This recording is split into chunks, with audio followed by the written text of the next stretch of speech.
There we go.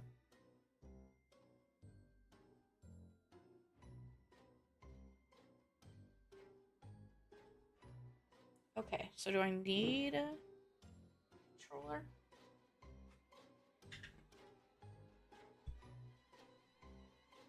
Alright, Curbs.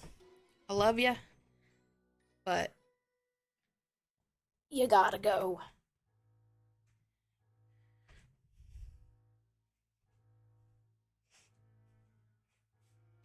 Hint from what I played so far, interact with everything. It helps you find words to further the story or change the story.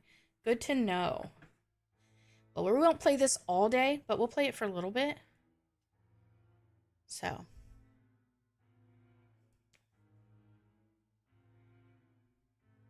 Ooh, it's pretty so far. Oh, wait. Hold on. I forgot. Ah, I hate this.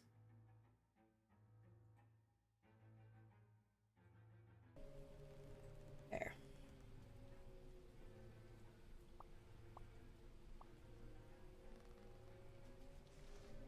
The graphics are really pretty. Dear reader. Allow me to introduce you to my book. Can you guys hear it okay? I am going to pause our music, though. Though it might at first appear like many books you've come across, it is far from ordinary. You may, therefore, have some misunderstandings about its nature. The story that awaits you has not been fully told. In fact, its conclusion is not yet known. Even it is in that way that my book is special. All right, thank you, Mama Tato. It is in that way that you are special. Why, yes, I am. Thank you for telling me. Without you, there is no story. Chapter 1. It's about time someone recognized, without me, there is no story. Normal isn't what it used to be. This is a story about change. Nestled in a shallow valley is the town of Beacon Pines. Far from the town square, across the river, past the neglected welcome sign, a young boy walks alone at dawn.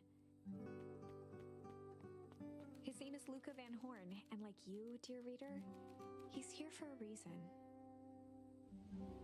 Okay. This is cute.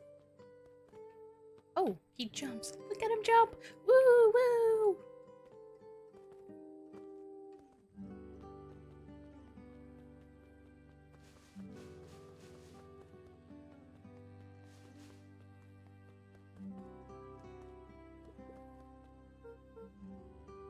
Hey, Dad. Aww. That's sad. How are things going? Today's the first day of summer vacation. I start middle school next year, I guess. Aww. I was 6 years old when you died. And it's been 6 years now. From here on out, you'll have been gone longer than you were here. It feels like that should mean something. Mom always said that this tree was your favorite spot in the world. Aww. Me too. Hey, Luca. I knew I'd find you here. Rollo was Luca's closest friend. He possessed many fine qualities, but subtlety was not one of them. Well, after I banged on your door till your gran answered, and after I checked the pond and climbed up to the treehouse, then I knew I'd find you here. Rollo finally noticed the tears swelling in his friend's eyes, and the flowers on the grave. Oh, yeah, right. You and your mom always did this on your dad's birthday. Yeah. I didn't know if you were going to keep doing it now that your mom's gone too. Oh, what the hell? Mama Tato, why'd you make me play this game? She's not gone. She's just missing. Sorry, I meant to say since she went missing. She's gonna come back, Rollo. Of course she is. It better not be, because I'm already about to cry and I don't like it. What the hell? God. You're about to be fired from picking games. Just kidding. Love you.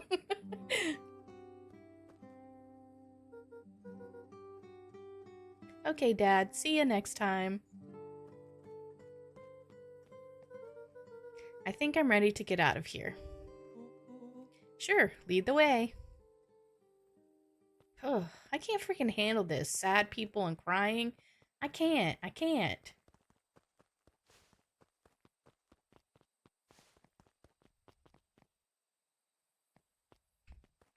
Oh, cool. Look, they fly away.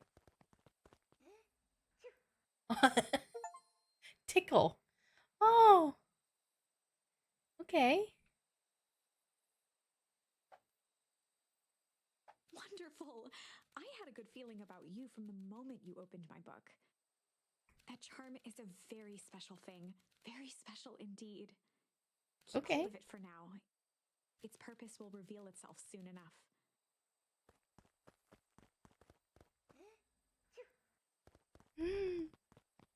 I just like making them fly. Oh, he can jump? Oh, I already knew that. Okay, so that's what that does. Oh, I didn't want to do that, but okay.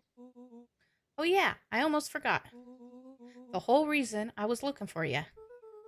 I was wondering if you'd ever get to that. I found the perfect way to start our summer. How's that? Rollo looked to the side suspiciously.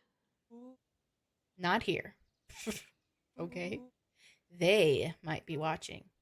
They who? Shh, not so loud. We need to do this in a secure location. Mission control. All right, I just have to tell Gran and then we can head out. What are you going to tell her?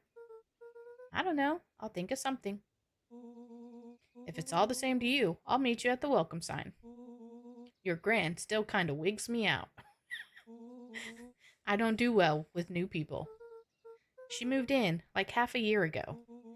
Ow. Just meet me at the sign when you're done. Suit yourself. I won't be long. Tell Gran before heading out with Rollo. Don't tell me how to live my life.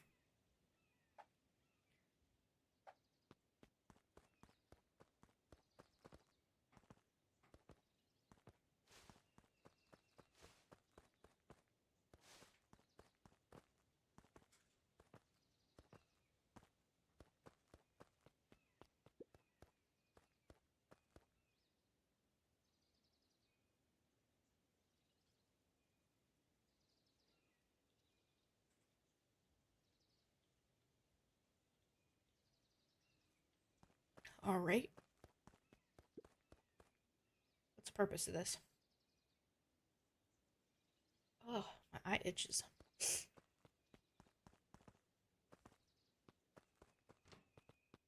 Dear reader, forgive me for this interlude. Remember that charm you found in the dandelion patch? There are more of those special charms to discover throughout Beacon Pines. They've been known to reveal themselves to those who are willing. Some of them can be found in this very house. Ooh. Just some dusty knickknacks.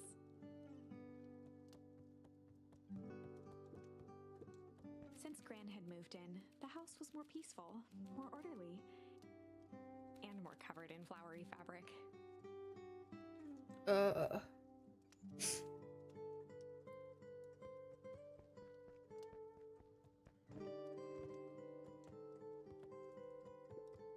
One of his father's old stethoscopes. Luca had spent countless hours listening to anything and everything with it. Not for years, though.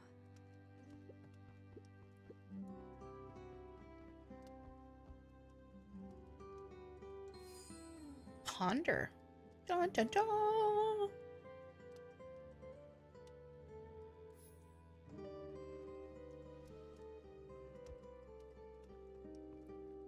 Banana! Hi, Mernin. Gran had already lit the fire. She kept a warm house, as if by grandmotherly obligation.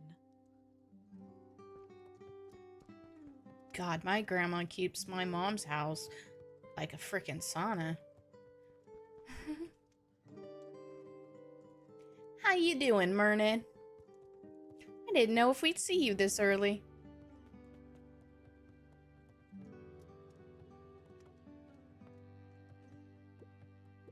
Ooh. Luca paused at his parents' bedroom door. He just wasn't ready to go in yet. It's cold here today? Oh, what's cold? Please tell me it's like 30.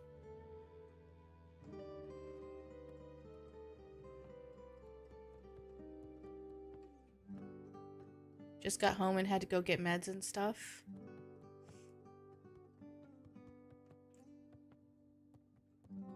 When it starts snowing and stuff up there, Mernin, I need all the pictures. So you, like, whether you DM them to me or just post them, I need them all.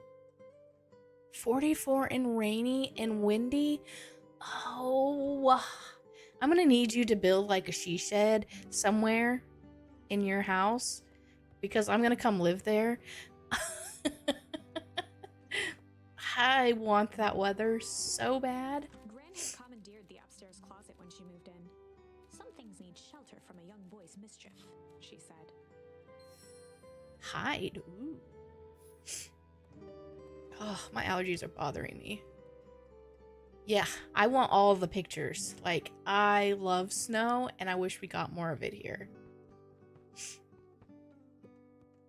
Luca tossed on his favorite old sweater. Even though it was the first day of summer, a chill still hung in the air. You don't? Your shirt has holes in it now? Well, that's you for piss poor planning.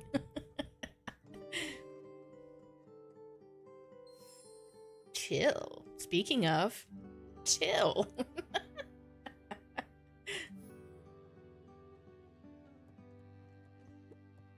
Gran's moving in meant that most of Luca's things had been crammed in the corner. Luca was somewhat annoyed by the situation.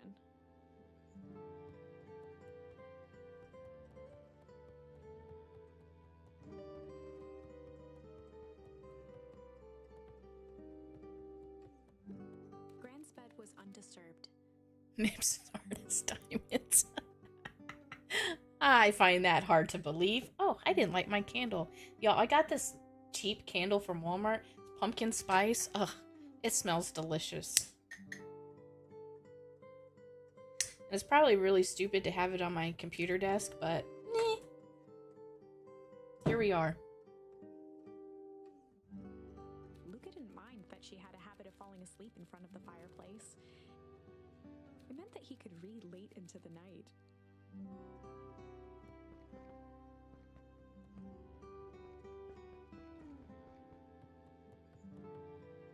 Okay, I think I checked everything out in here.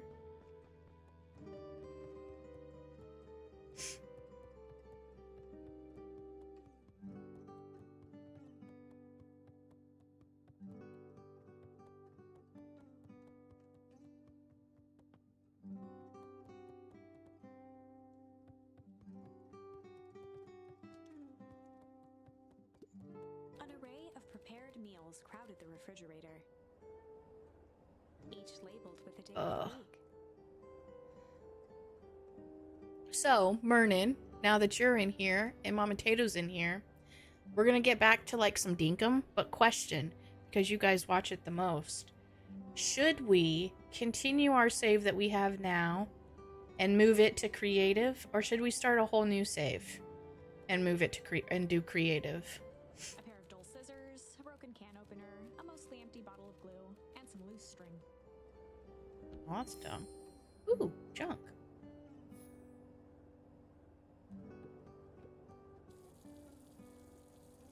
So I just turn on random water? Interesting. That's cute.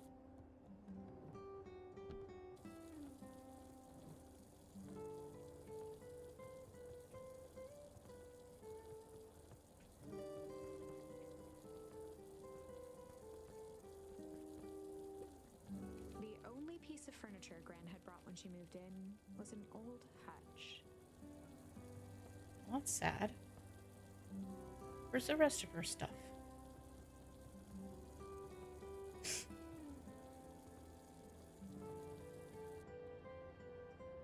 Depends on if you still want Steve achievements on the OG. Once you switch to creative, it stops the achievements. Gotcha. I wouldn't delete it, I don't think. Oh my, this is quite exciting. I am now certain that you are the one I've been waiting for all these years.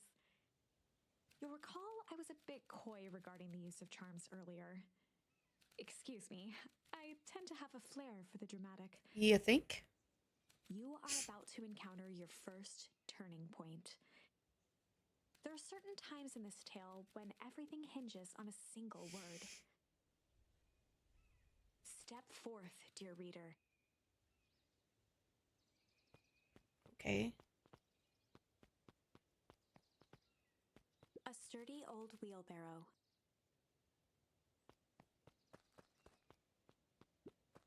Young Luca would spend hours hiding in the bushes, waiting for a chance to jump out and startle his mother. She always enjoyed humoring him by feigning terror.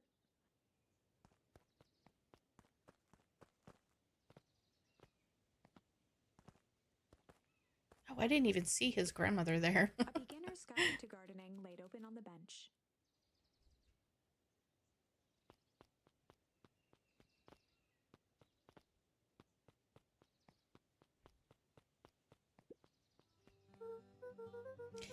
Hey, Gran, I'm gonna go hang with Rolo for the day. See ya later. Hold up now. Where are you and Rolo headed exactly? Oh, nowhere special. The less Gran knew, the better for everyone involved.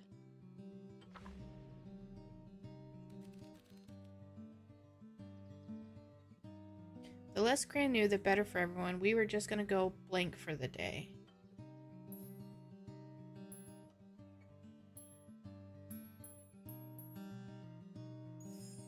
We were just gonna Chill. go chill for the day.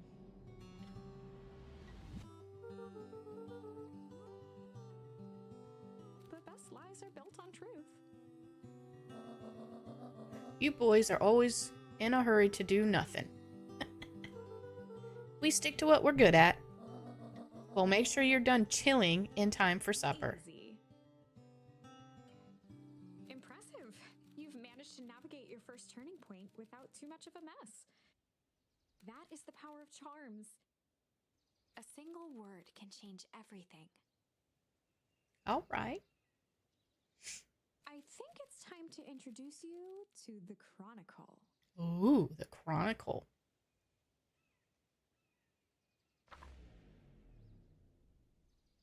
The Chronicle is a record of the decisions you've made.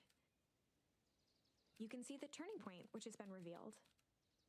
At any time, you can use the Chronicle to go back and invoke different charms, creating new branches.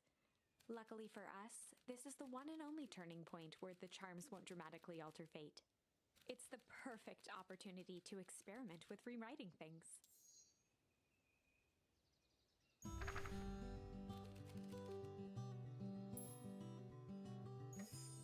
We were just gonna go ponder for the day. Oh, really? What are you boys gonna ponder on such a lovely day exactly? This was Luca's chance to sell his alibi. You know, big stuff, small stuff, medium, mostly medium pondering. Nailed it. Well, make sure you don't overburden yourself with a preponderance of pondering. Huh? Oh, forget it. Off with you now. Okay. What's the other one say?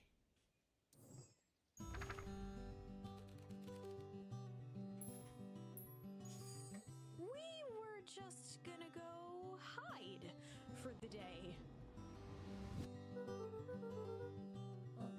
Hide? Traditionally, when one is trying to hide something, they avoid literally using the word hide. Yeah, I guess Rolo bet some other kids that we could beat them at hide and seek. Aren't you a little old for that? It's not like there's much else to do around here.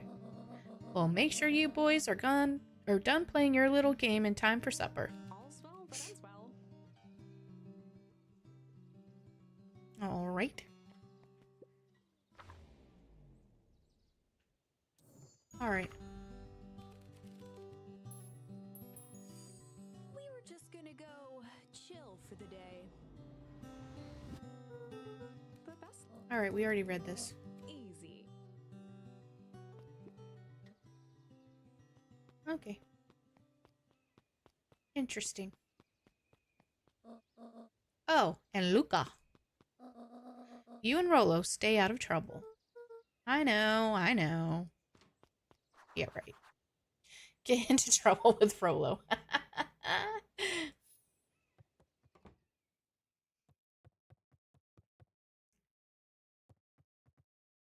Angel.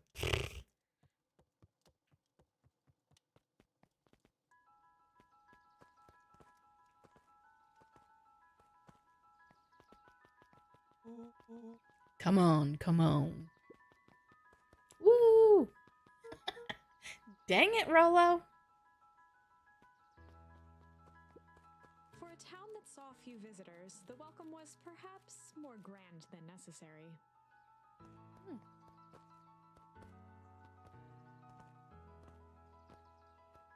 What's this way?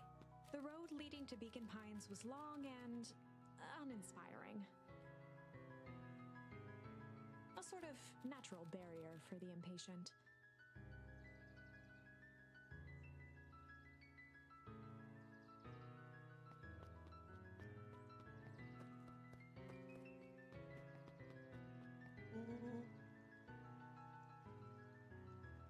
You know the drill. Don't let anyone discover our secret path. Look at him. Chapter 2.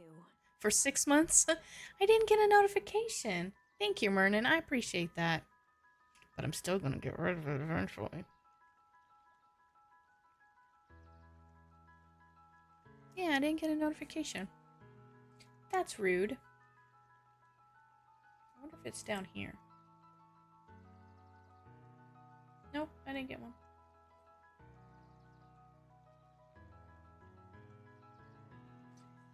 Thank you.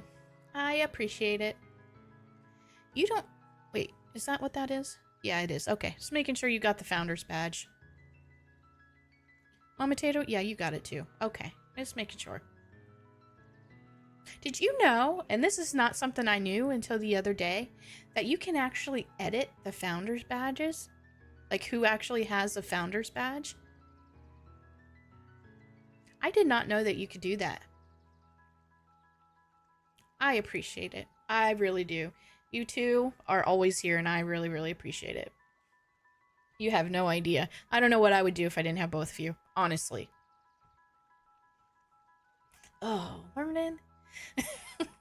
I take it back. I take back everything I just said. Except for what I said to Mama Tato.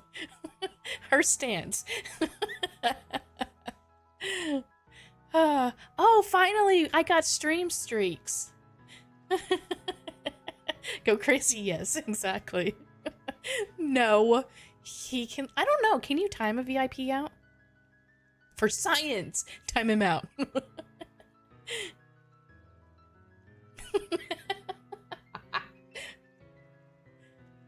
Ah, you can.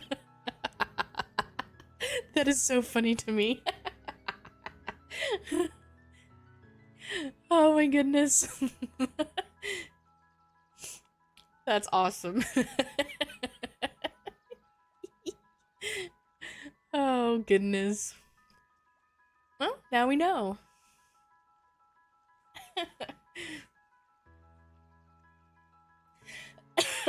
Oh gosh, I got some like sinus crap going on today. He is untimed out. Yeah, I saw that.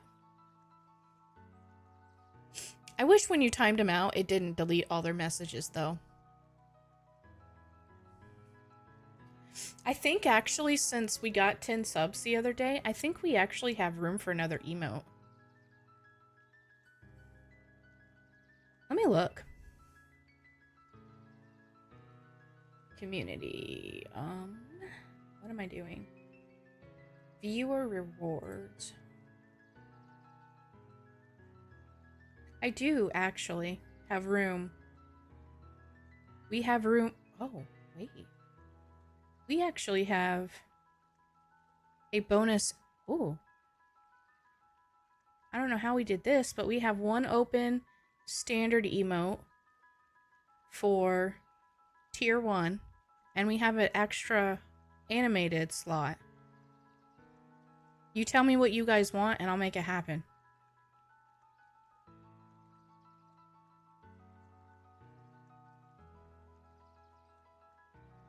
Being timed out gives me time to eat my Wendy's. Oh, that sounds good.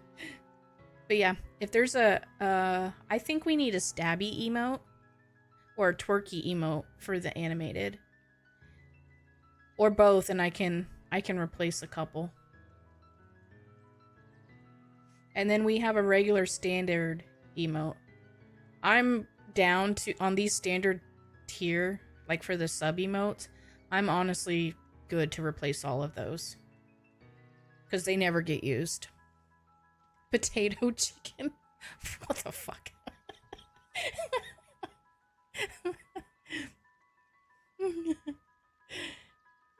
That looks like a toilet paper. I'm sorry. Every time I see that, that looks like toilet paper.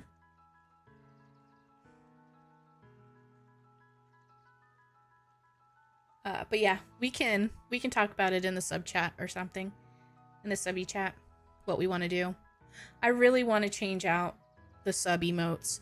Those were picked a long time ago, and we never even did anything with them. Nobody ever really uses them. The animated emotes get used quite a bit, but the regular sub emotes, they never get used.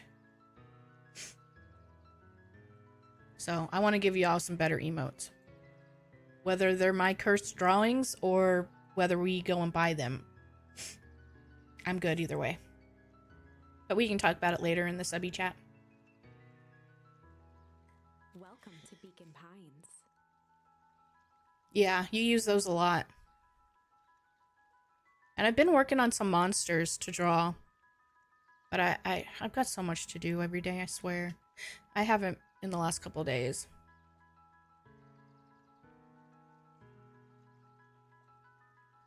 I don't know, like, I've been looking at getting a capture card so I can draw on stream and you guys can help me design some of them. I don't know if I can show this.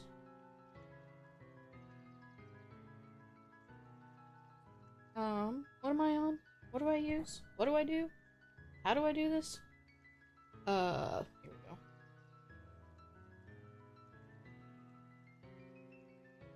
Here's one of the monsters I had started. I don't know if you guys can see this very well. A little bit. This is the newer rendition of the monster that I started. He's gonna animate and do this, kinda like a hype.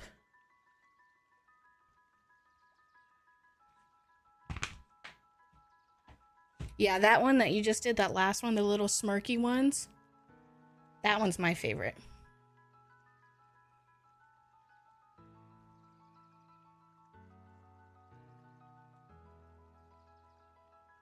But I'm just a baby beginner drawer, so I'm not perfect. So.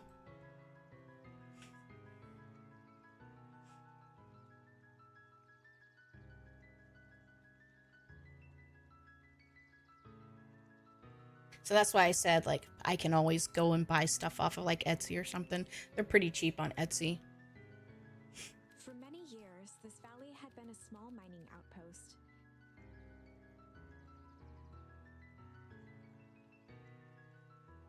It wasn't until Sharper Valentine Aw, thanks, Vernon. Company that Beacon Pines was established.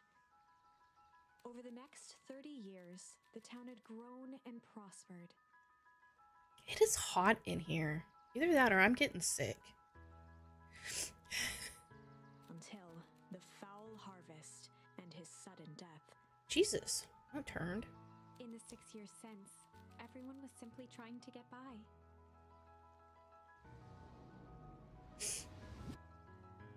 Where am I? There I am. Hey, Mr. Kerr. Hey there, pal. William Kerr was the CEO of Perennial Harvest Company. He had become a fixture around town over the past few years. After the failing of Valentine fertilizer, the town was hungry to welcome a new source of employment. Oh, I'm not even reading this for you guys. Come on now, when I was your age, there was nothing more exciting than a town festival. The food, the music, the dancing. Sounds pretty alright. You're gosh dang right it is. I'm looking forward to letting off some steam myself. Make sure to invite all of your little friends. I couldn't keep Rolo away if I tried. No kidding, sick. Well, my oldest didn't go to class yesterday because he was sick. So, if I'm sick, as long as I'm not dying, I'm streaming. I couldn't keep Rolo away if I tried. Excellent. Sorry, Luca. I gotta get back to the proverbial grindstone. Our harvest awaits and all that. Ho now.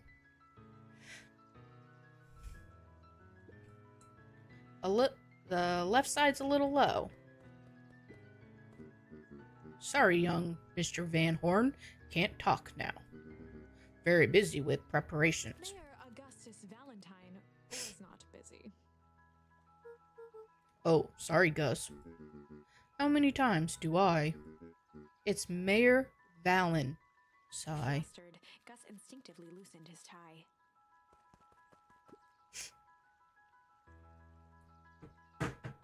I'm going to move the fan. Hold on a second.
My God, that was more of an ordeal than it needed to be. Goodness. I go to move the fan and the whole bottom base fell off. Like, really? Jeebus. Okay.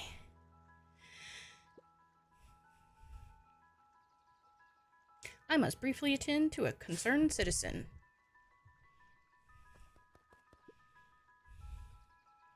Huh? Still not even quite right. If I was my remote for said fan.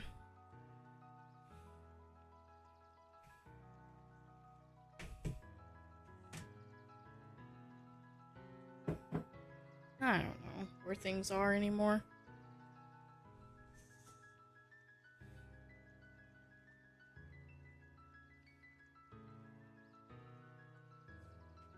I literally just had it.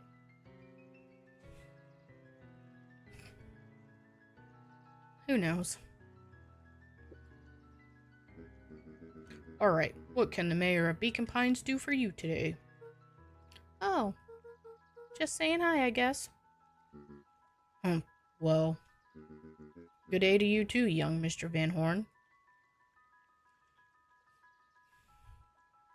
I swear, things on this desk. Find legs. Oh, there it is, magically, I swear.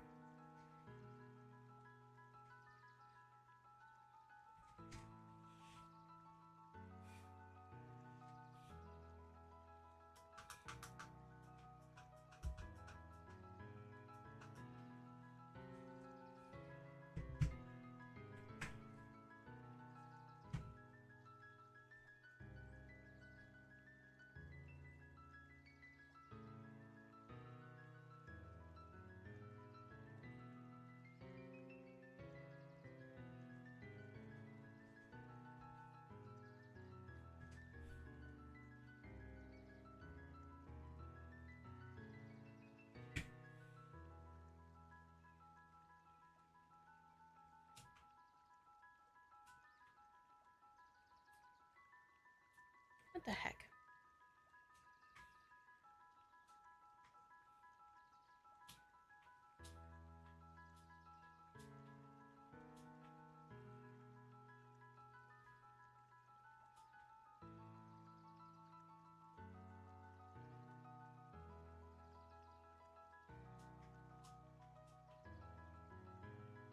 There we go.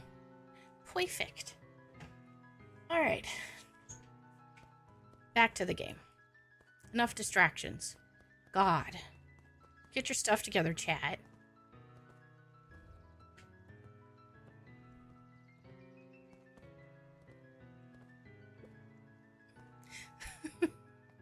Ooh.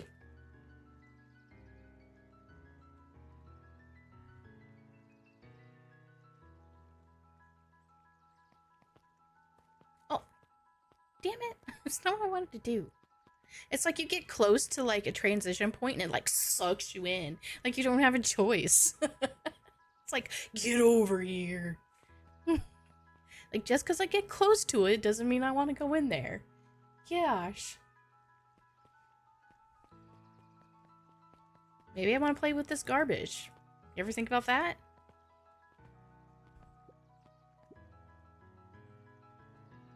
You know what the graphics of this game kind of reminds me of?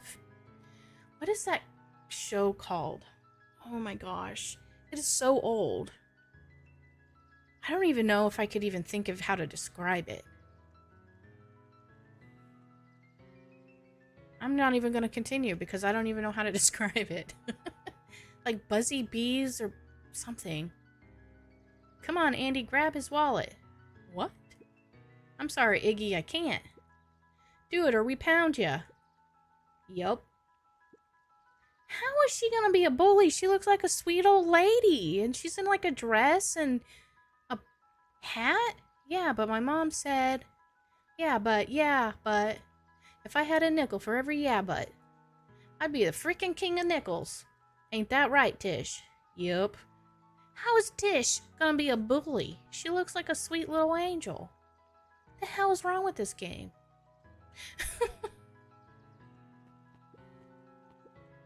Zzz. Hey, Mr. Sinclair. Mr. Sinclair continued snoring and lifted one eyelid just enough to see who it was. A tactic he often used to avoid undesirable conversation. Yoo-hoo, Mr. Sinclair. Bah, don't you see I'm sleeping, boy? How's the napping today? Crummy, as always. Used to have perfectly nice view from here. Till Perennial Harvest put that monstrosity of a building in the way. Why don't you just move your chair a bit? Why should I be the one that moves? If it's a showdown they want, I ain't gonna be the one who blinks. Zzz.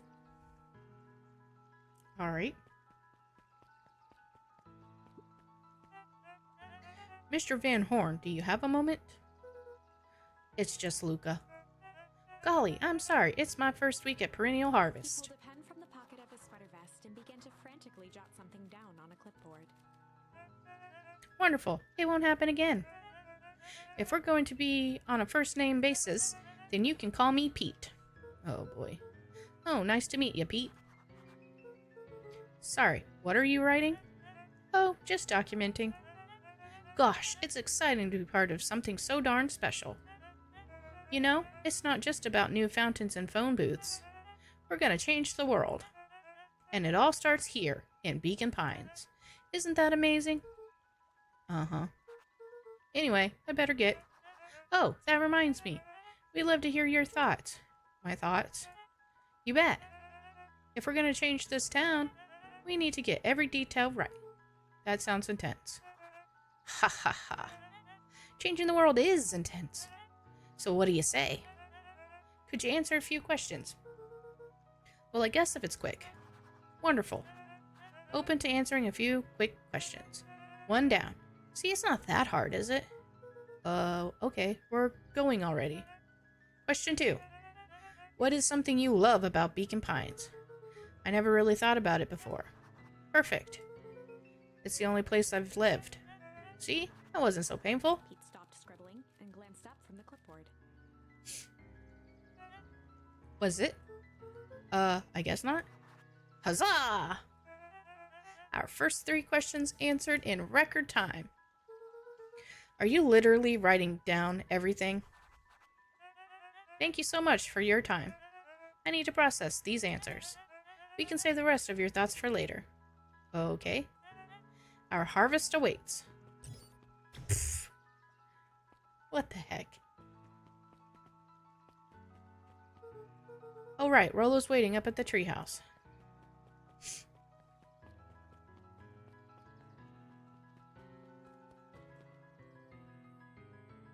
Hey Mama Tato, how long is the story in this game? Hey Jetson. Is the line playing any tunes today? No bites this morning, I'm afraid. Come to think of it, I can't remember the last time I reeled one in. But hey, it was never about the catch. Depends on the words used. Okay. This is where I come to think, yeah, that's what my dad used to do here. That reminds me, if you ever want his chair back, I've taken to standing recently. Keeps me from falling asleep at the reel.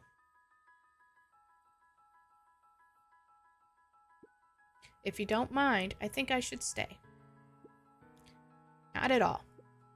For empty chair makes for a great listener. Oh. Whenever Luca saw his dad's chair by the pond, I had 3 different stories and endings. Gotcha.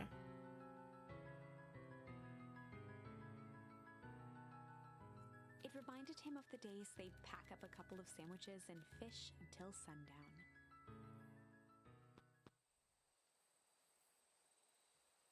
A ton of playability. Gotcha. Luca opened the tackle box and picked the perfect bait.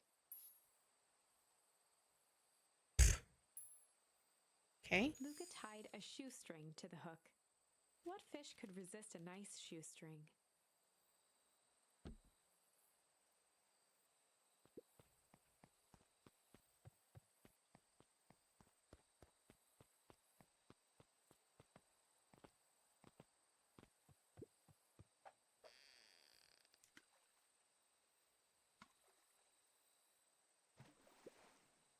You'll have to reel it in a bit faster, or your catch will lose interest. Don't tell me how to live my life. Luca tied a shoestring to the hook. What fish could resist a nice...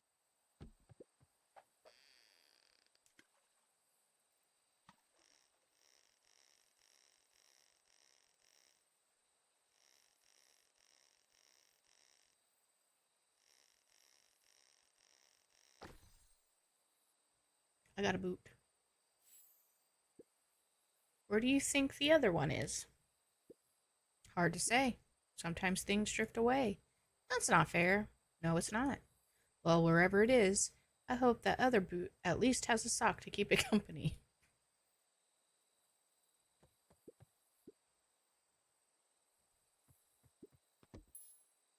Luca tied a shoestring. What fish could resist a nice... I don't know. How many times do I gotta do this?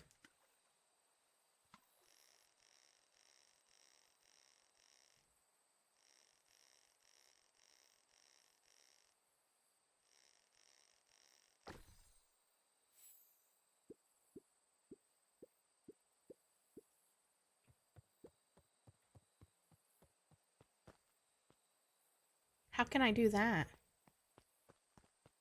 Oh, I see. Thank you.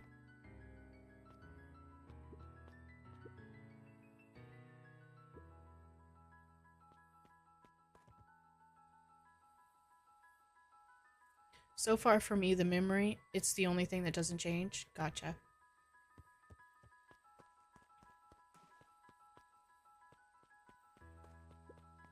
The boys had a good thing going, as long as they kept old Jeff happy. They had an endless source of precious materials to add to the treehouse.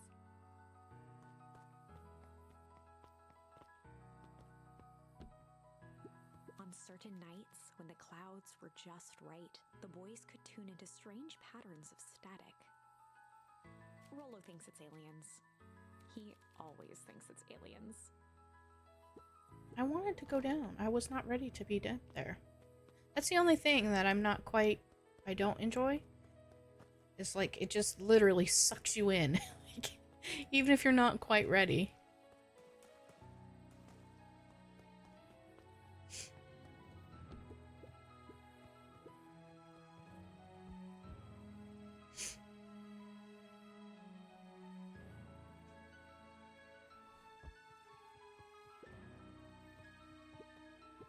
After Luca's father had passed,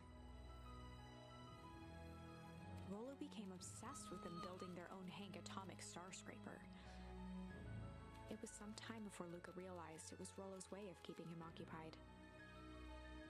Aww. That's so sweet. Oh.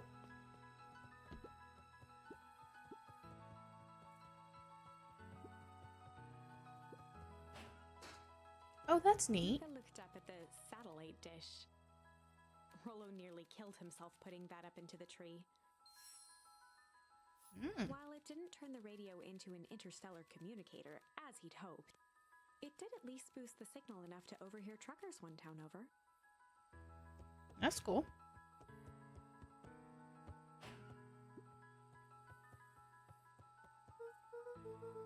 Okay, what's this top secret plan to start our summer?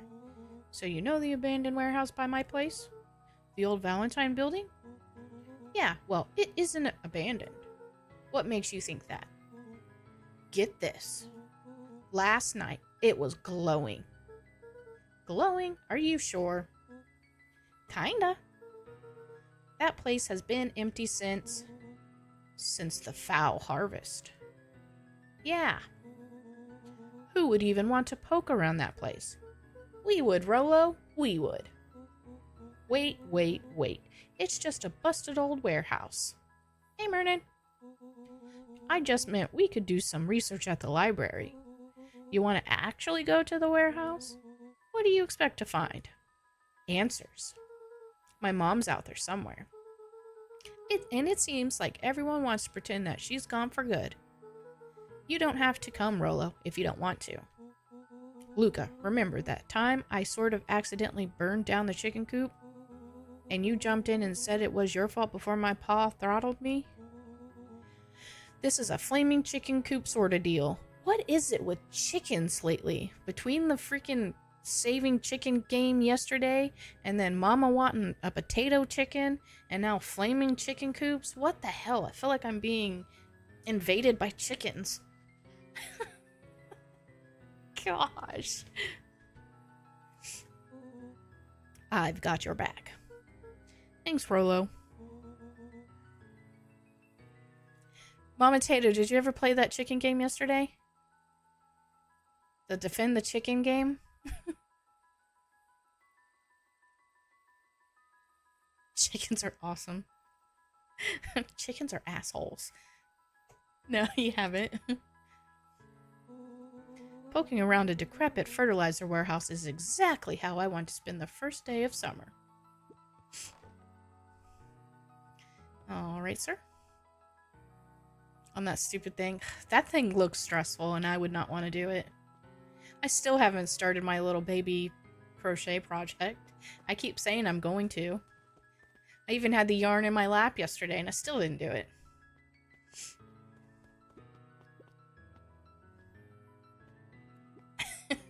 Same thing. Oh, it's the same memory. My bad. Oh, what is wrong with him?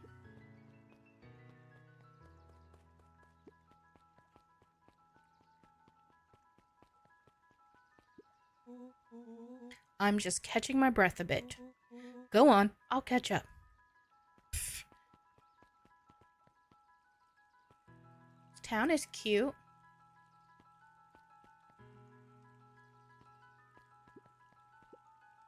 Hey, Mrs. Nelson. Morning, Luca. Any big summer or plans for the summer? Not really. Heard anything about the old fertilizer warehouse? Any strange happenings? Can't say I have. Either way, a dusty old warehouse is no place for a young boy.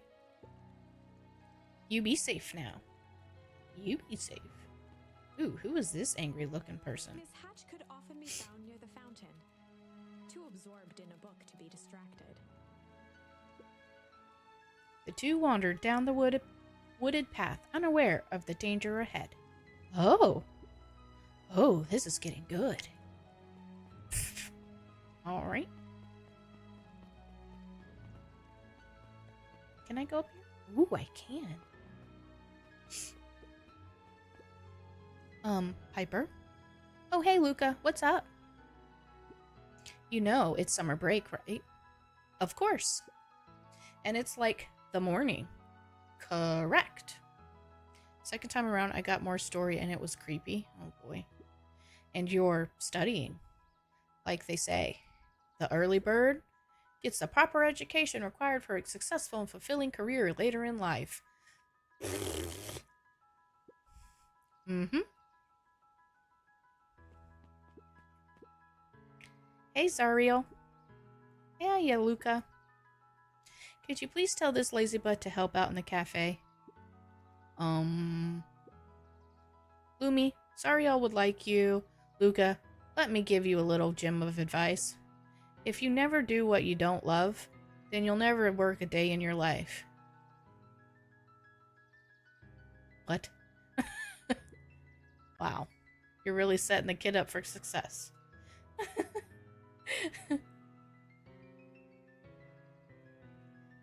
Like a Lego with bare feet. Vernon, I didn't even see you. I need to figure out how to make YouTube chat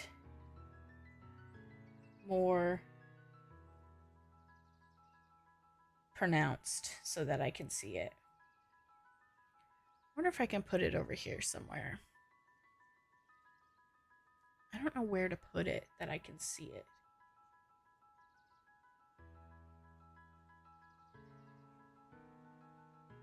I almost need to...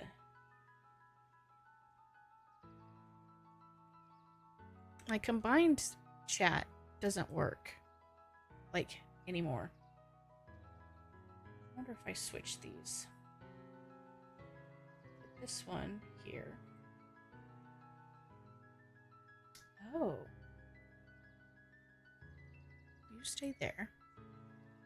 You there. And then where's my other one?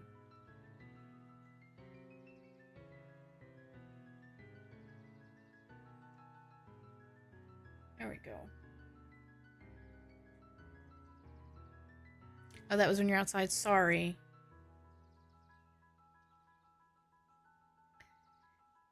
Need to finish around the baby blanket I'm making that isn't complicated? Yeah. I just need to figure out what to do with this YouTube chat. Because I just never see it. Restore chat. There we go. Live chat. There we go.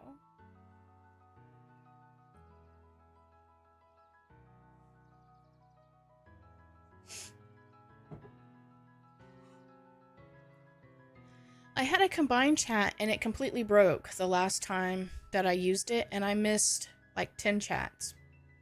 So I'm trying not to rely on that right now. I'll just have to figure out where to pop in. I might actually do this. Hold on. I could probably do my activity feed right there. Hang on a minute. Hope y'all don't mind me doing this really quickly.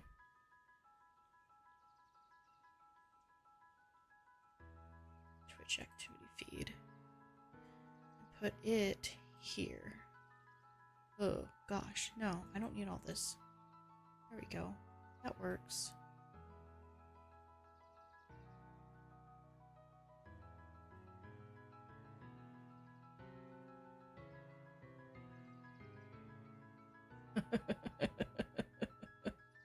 Okay, then I won't need this here.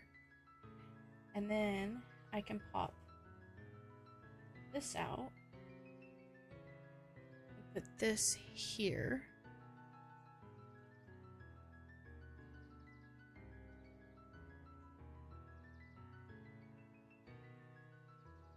There we go. And then I'll see it.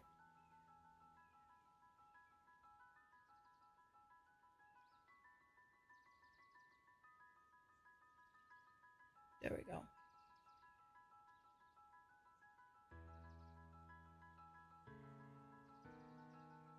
Okay, and then I can move these back this way.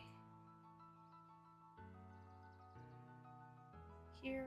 Yeah, just like this. Okay, I think we're good now. Alright.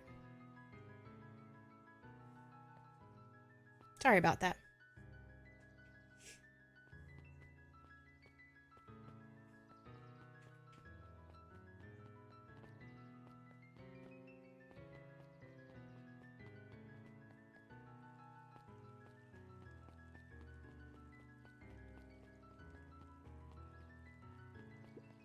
Holden Wilder ran the local paper of record, the Beacon Beacon. Ooh, creative. Morning, Luca. What's the day have in store for you? I was wondering if you heard any news about... News? The Beacon Beacon knows the news that needs knowing. Any news about the old fertilizer warehouse? Nope. Huh. Rollo thought he saw some lights there last night. Rollo ought to be careful poking around that part of town. The winds of change are blowing, and change is a dangerous animal. Ooh, I got a word. Change.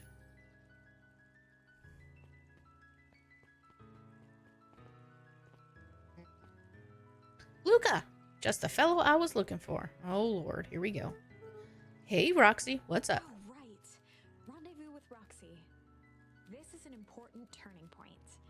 Uh-oh. The first time where your charms will change the course of fate. And currently, we only have one suitable charm at our disposal. Have no fear, we can always return later using the Chronicle once we find more charms. Well, now I'm just rambling. Where were we? Have you seen my blockhead brother today? He skipped out before breakfast. Well? Not really, no. Can't say I have. Can't say or won't say. Roxy, would I lie to you? Luca, wait up! I almost forgot to tell you. Roxy might be lurking around here. This is one of her favorite places to stand around and be useless. Rolo? So we need to make sure she doesn't spot us. Rolo? Why are you doing that turning thing with your body? What, you're not scared, are you? She's harmless. And a chump. And she's right around that corner, isn't she? Get into trouble with Rolo. Don't mind me, just over here lurking uselessly. Oh, hey, sis. Nice weather we're having, eh? Couldn't help but notice you snuck out this morning before breakfast. Wasn't hungry. Also couldn't help but notice your morning chores were left unchored. Roxy, I'm gonna level with you. I'm sick and tired of digging up carrots. We all gotta pick up the slack since the foul harvest. Almost every carrot I dig up is rotten. And the rest look like they were hit with Hank's atomic shrink-o-ray. All the more reason to keep on digging. There's gotta be more to life than puny carrots. Look, Roxy, Luca, and I have places to be, so if you don't mind... Oh, I do mind. I'm not gonna catch hell again because of you. So either you march yourself home and harvest those carrots, or I haul you home myself. Dang. Rolo froze as Roxy took a step toward him, cracking her knuckles. Luca knew he had one chance to save his friend from being dragged home. In the past, he found the best way to... Oh, God.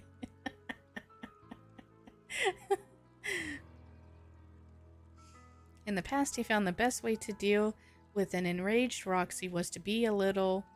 dick. I mean... In the past, he found the best way to deal with an enraged Roxy was to be a little chill.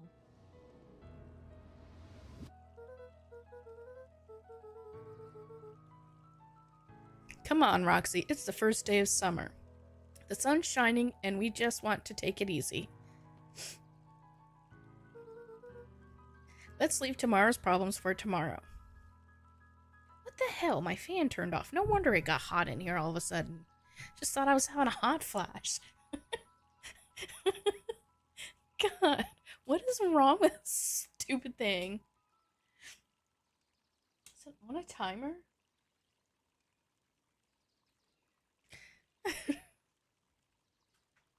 No timer. Just on. No timer. Just infinity, please.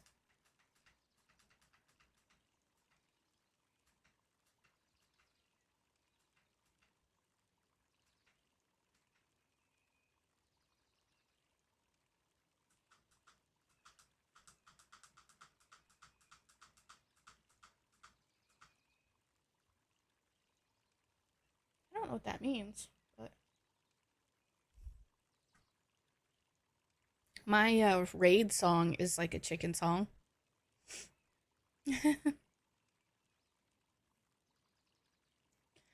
Alright, let's leave tomorrow's problems for tomorrow. That's great and all, but Rolo's problems have a way of becoming my problems. And Pa always says tomorrow's work is best left for yesterday. March, you big oaf. You might have woke up too early? Nah. Technically, I got up at 5, but I didn't actually get up out of my bed until like 8 something. Ah, rats. I expect a full report about the Valentine place. Full report.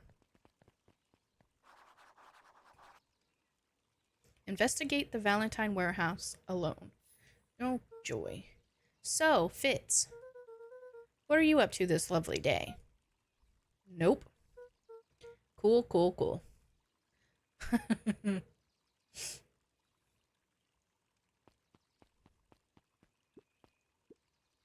Sharper Valentine, founder of Beacon Pines. Never underestimate a great man can do given time. A bit much, if you ask me. Indulgent.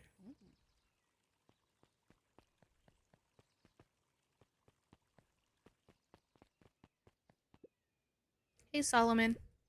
Apologies, no time for chit-chat. Bye, Felicia. Jeff's hardware closed down about a year ago. The effects of the foul harvest stretched wide. When there are no crops in the field, tractors don't need fixing. Mm.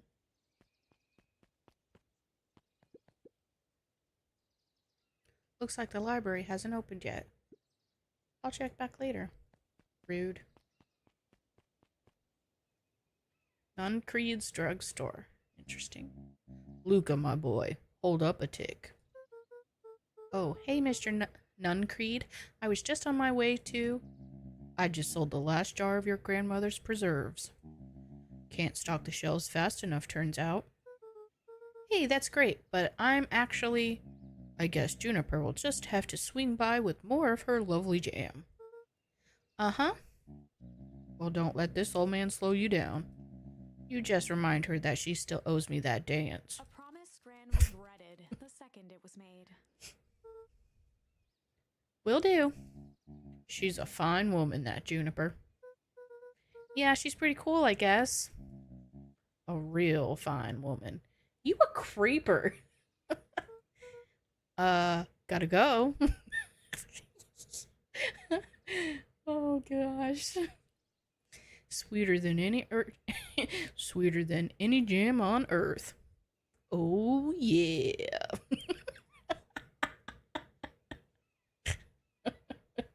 Oh god. Telephone. The phone booth was brand new. Part of Perennial Harvest's Beacon Pines Reborn initiative. It didn't see much use.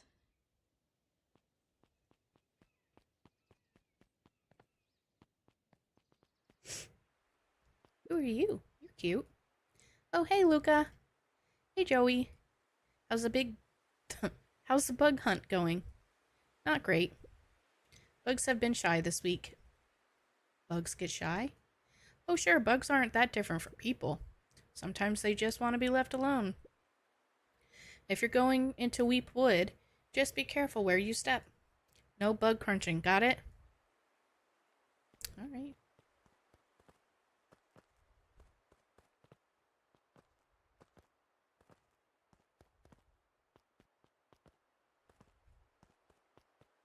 Oh, no. The path led into a small hollow at the edge of Weepwood. Yes. No. The fence thrummed with a gentle electric buzz. Okay, so what would Rolo do if he was here? Luca often asked himself what Rolo would do, so that he could rule out that option. I'm definitely not touching that thing. Can I not Luca be... knew that if he gave up now, he'd never hear the end of it from Rolo. Oh. Ugh. It sucked me into here and I wasn't ready to be here. Forking game. As sparks flew from the fence, the light atop that section shut off. 2 bulbs remained.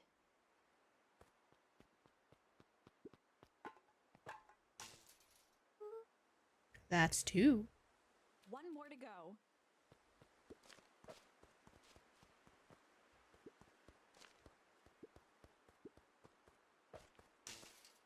The fence's buzzing gave way to silence. No, I wasn't, Mama Tato.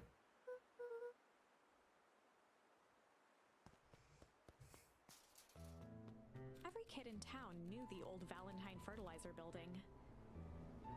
Long abandoned, the warehouse once served as the industrial heart of Beacon Pines. Now, it stood only as a reminder of things left behind. The dormant building showed strange signs of life. Okay, so Rolo wasn't exaggerating for once. What's going on here? Dun dun dun. There was only one way to find out. Really, though? The water looked almost diseased. It flowed slowly into the woods.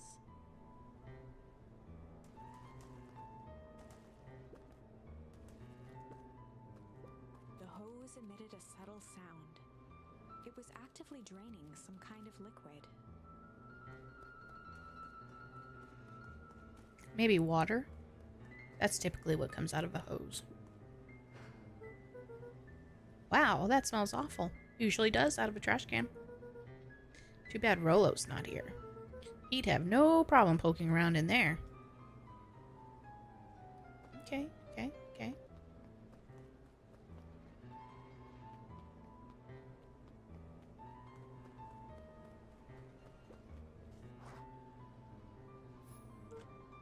Locked. Luca thought he heard faint sounds coming from the other side of the door. He pressed his ear against the cold metal to hear better. A zipper? Footsteps? The sound of footsteps grew louder.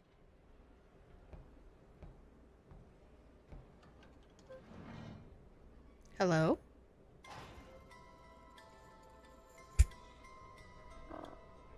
Shit.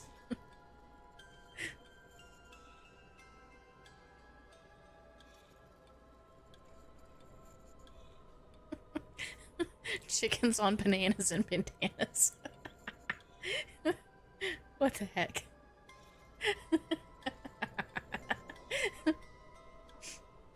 Not the time. This is like a spooky time right now. Read the room, Ernan. God. See, look. Even Bio Dude is like, shit.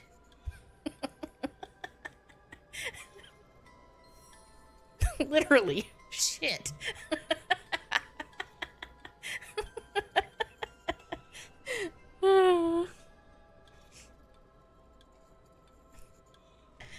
Oh, man. The heavy steel door knocked Luca to the ground.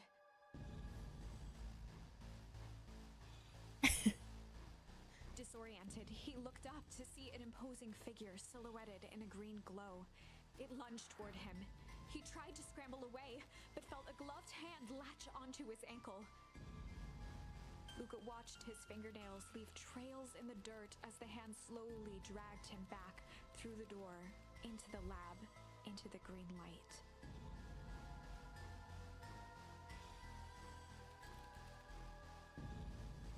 Hang on a second. I was texted.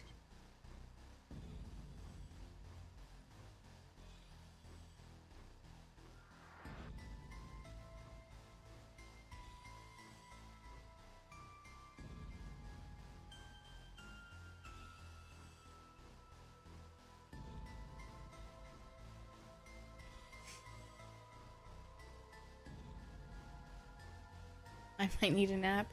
No nap for you. Change, I guess. This is a story about change. It was far from the sort of change Luca imagined for himself. But change is, after all, a dangerous animal. The end? I probably should have warned you about this. There are many paths that our story can take. Most will end in tragedy, but don't let that discourage you. We will find the ending that this story deserves. I just know it. From here on out, a charm will have a check mark when it's been used to its full potential at a given turning point. Now, let's try something different. Fine.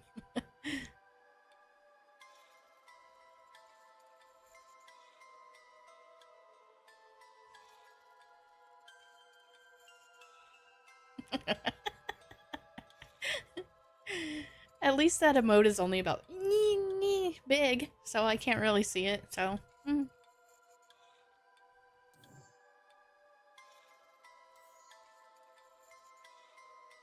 What was this for?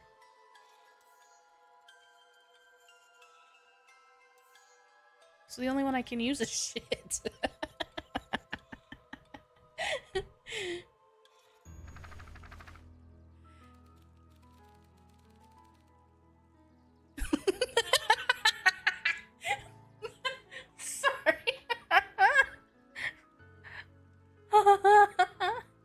This was in the past. He found the best way to deal with an enraged proxy was to be a little shit.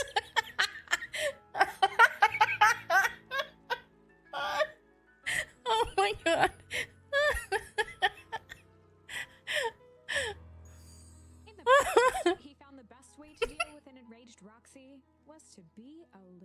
shit.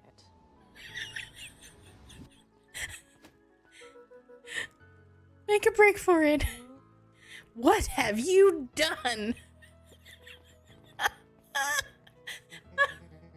Did that little shit just kick me? Run all you want, you little twerps. You gotta come home eventually. I was not expecting any of that. Oh my gosh. Investigate the Valentine warehouse with Rolo. Oh, that caught me off guard. Sorry about that. Roller can get overexcited sometimes. Valentine, current ward of and future successor to the Valentine fortune, huffed as he brushed off his pants. A town of complete and utter fools. One wonders if it's worth taking anything here seriously. Either way, I'm really sorry. No matter, how are you doing? Me? Yes, with all that business about your mother and whatnot. No, you don't. Send a picture. Mushu on his leash. Oh, I'm getting by.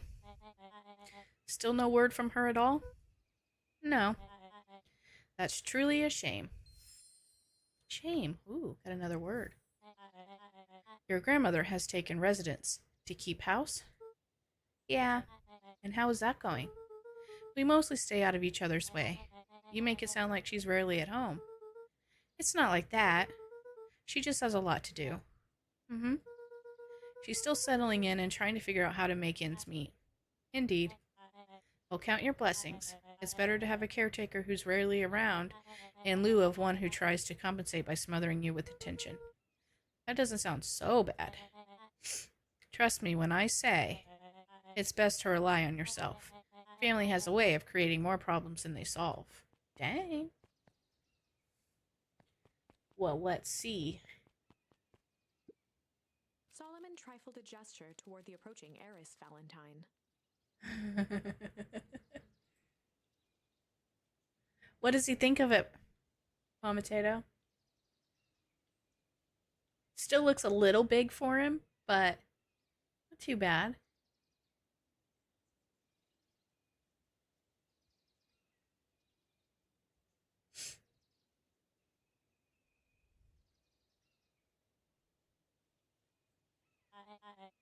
Speak of the devil.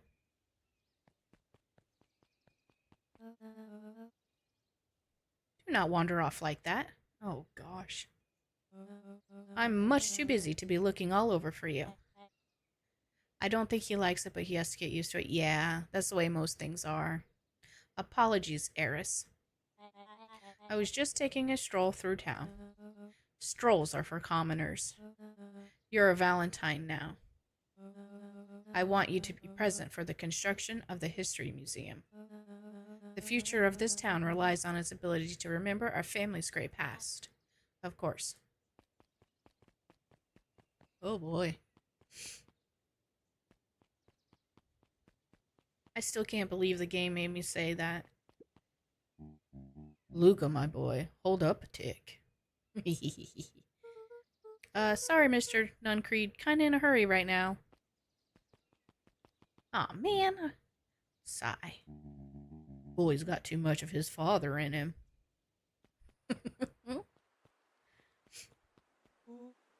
I win. Little help. I am the champion. We were racing. Did that road get longer? Like anything ever changes around here. It seemed longer. You're just lightheaded from the run. You really need to pace yourself better next time. Not sure why I would take advice from second place. Has that sign always been there? Wait, what? Caution, electrified fence. No, that's definitely new. Creepy. How are we gonna get around an electric fence? You had to clip it. I appreciate it.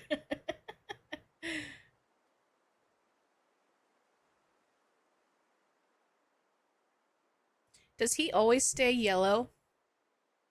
Or does he change colors as he grows? Mama Tato.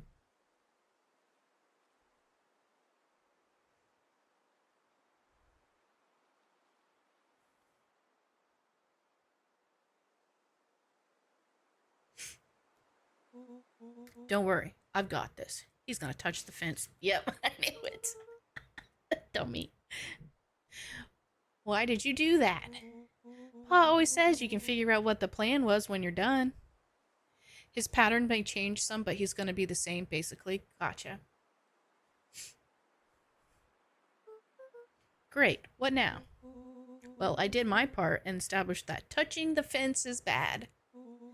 I'm sure you can handle it from here. I'll supervise. From a safe distance.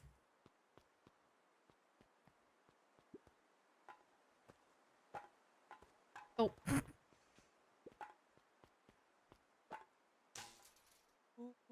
Whoa, you're a genius. Why, yes, duh.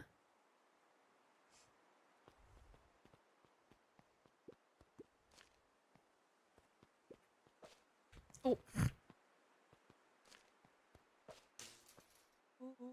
I think that did it. It is pretty cute. I can't wait to see when he gets bigger. How long does it take for him to get full size? Luca, you never fail to impress. As the glowing windows of the old warehouse came into view, Rollo began to bounce excitedly. Check it out. Dang, Rollo, you weren't exaggerating for once. Was there ever any doubt? Probably within the year. That's cool. This definitely needs investigating. Good thing 2 ace detectives are on the case. This is bizarre. This is awesome. Rumble. Ooh. Did you feel that? What, the excitement in the air? You bet your butt I did. Check out this puddle. Okay, so Rollo is Mernon in this situation. Whatever this little deer guy's name is, that's Mama Tato. This would be you two trying to solve this problem.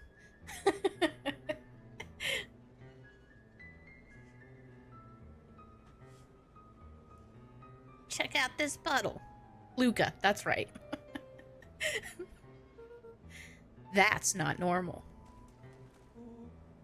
And this hose.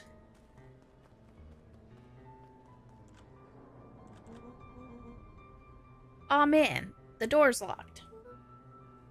Try harder. No dice. It won't budge. Oh well.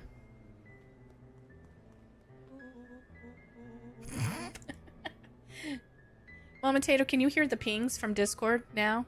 I changed something yesterday. This dumpster... Oh, okay, cool. I fixed it then. This dumpster is new, right? I bet it's got stuff in it. I can't really see what's in there. Who did all of this? My nose is itching. I think I smell some treasure. Are you sure that isn't the hazardous waste? Just help me get in. Rollo. It would be my honor to throw you in the trash. Yep, this would be something that Mama Tato would tell Mernon.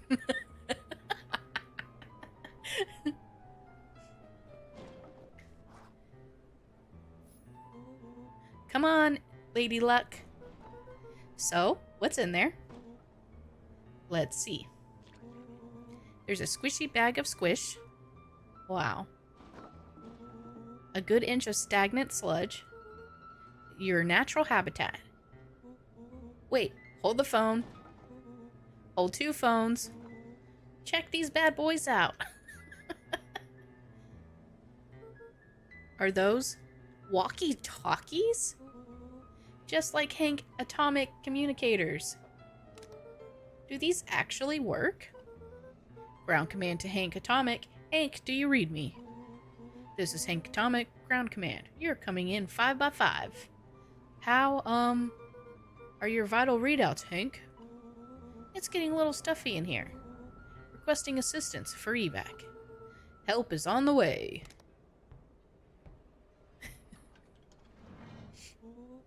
What was that? Someone's coming. Give me your hand. I'm trying. My hand's covered and squished. Scoot over. I'm coming in.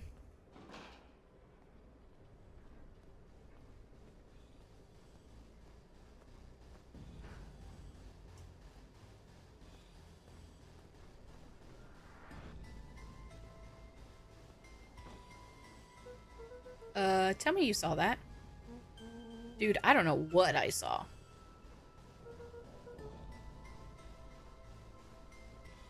He's coming back. Get down. Is that a body?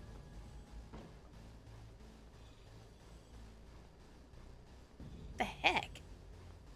The boy sat petrified under the weight of the bag.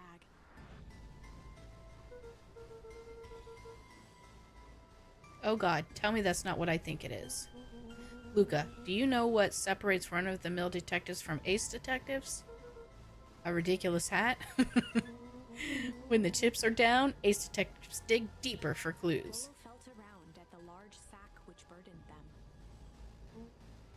Aha! Snapped off a tag from just within a small zipper opening in the bag. It's some sort of badge or something. What's it say? Rollo held the badge up to a faint shaft of light within the dumpster. Dr. Prescott, Deep Engineering. It's a name tag. Who would throw away a bag full of slimy old name tags? I think it's just one name tag in a bag full of something else. Okay. I think we should make a break for it. Stay calm. This is no time to panic. I'm not panicking! You're panicking! Rollo, calm down. You don't have to squeeze my hand so hard. Dude, I am not holding your hand. But messing around.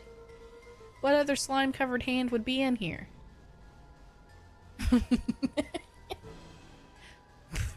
Ah! Ah!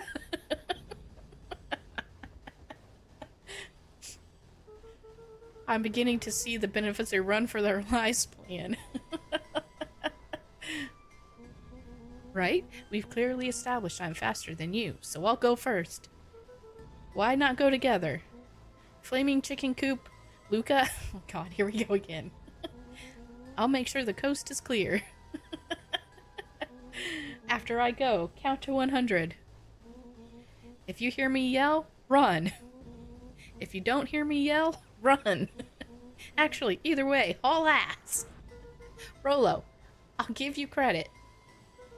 You sure found an eventful way to start our summer. It's what I do. Well, here goes nothing. Lucas sat in the dark, tracking the sound of Rollo's footsteps as he ran. 1, 2, 3.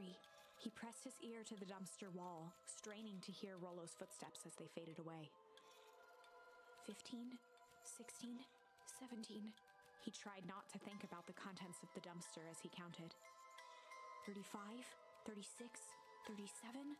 The thick stench made it hard to breathe. Screw it, that's long enough. Luca carefully lifted the lid and peered out.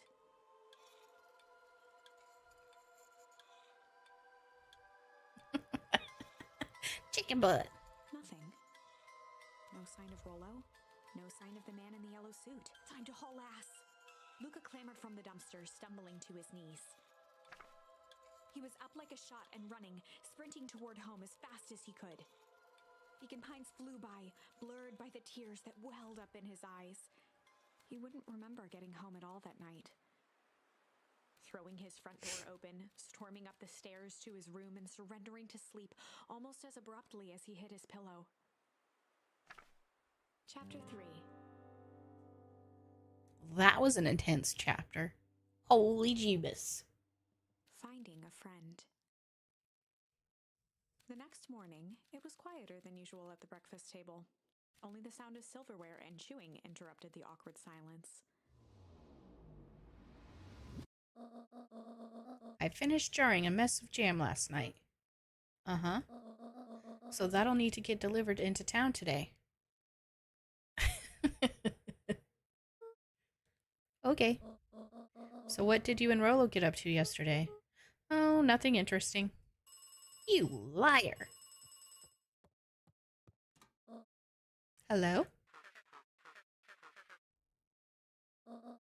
Calm down. No, of course, it was the right thing to do. Start gathering folks. I'll be right there. Are you sure there isn't anything you want to tell me about yesterday? Anything I want to tell you? Not really. We just sort of ran around a bit. Gran's brow furrowed. She let out a long sigh. Her voice was quiet and even. I have to go take care of something. You are to stay in this house for the day. Under no circumstances are you to leave. What? If I am not back by dinner, there's stew in the icebox. But nothing. You are to stay here, understand?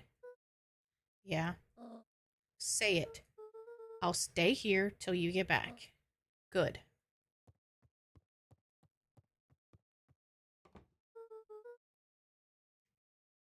Well, that was strange.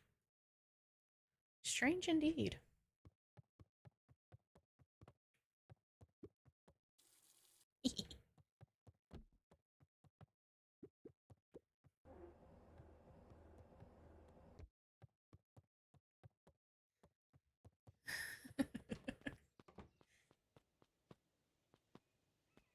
Sucking up's gonna get you nowhere with Mama Tato.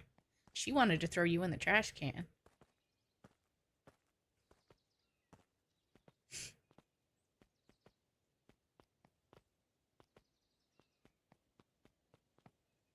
A faint electronic sound floated in the air. Is that coming from inside the house? It's your walkie-talkie, dude.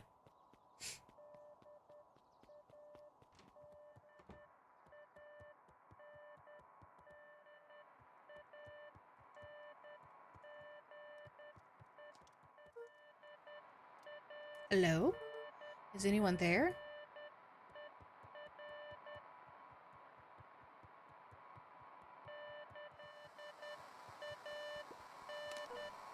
Hello? Rolo, is that you?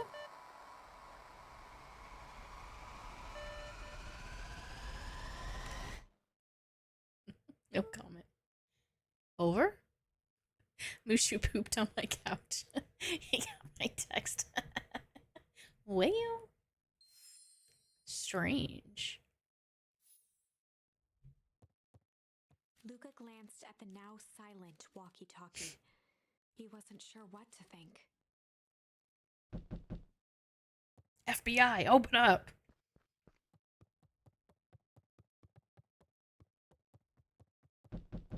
FBI, open up. Oh, hey, Roxy. If this is about me, accidentally kicking you yesterday. What did that say? Oh, spirit box. Is Rolo here? No. Look at me, Luca. This is serious. Is Rolo here? No, I haven't seen him since yesterday. Rolo didn't come home last night. What? A pit formed in Luca's stomach. Where was the last place you saw him? We were playing around in Weepwood. Then it was late and we went home. Weepwood, if he's alive, I'm going to kill that little creep.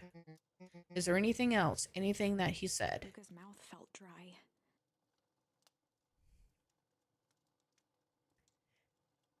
Rolo's in jail. Let's go. No, we were just messing around. Oh, yeah? I need to go let people know to check the woods. You just stay out of trouble. Go see if he's hiding in the library or something. Luca could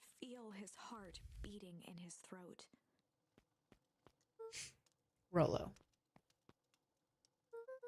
Where are you? Check the library for Rolo. You're not supposed to leave, dude.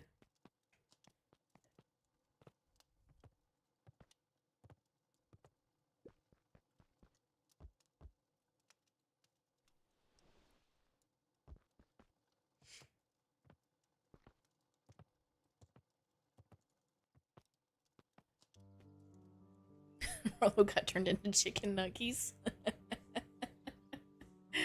Why does that keep doing this? There we go.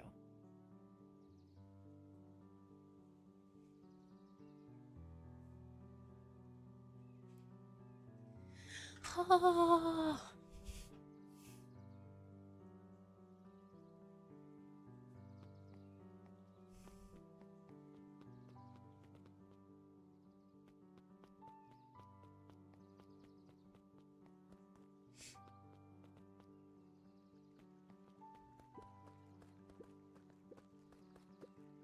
Hey, Bert.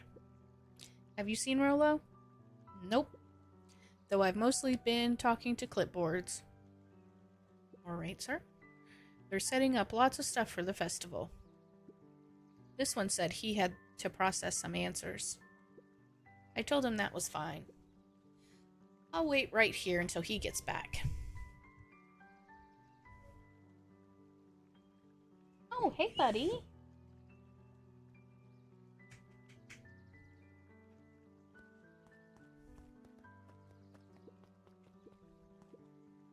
Old Pickler's Pond. Hi, Bubs.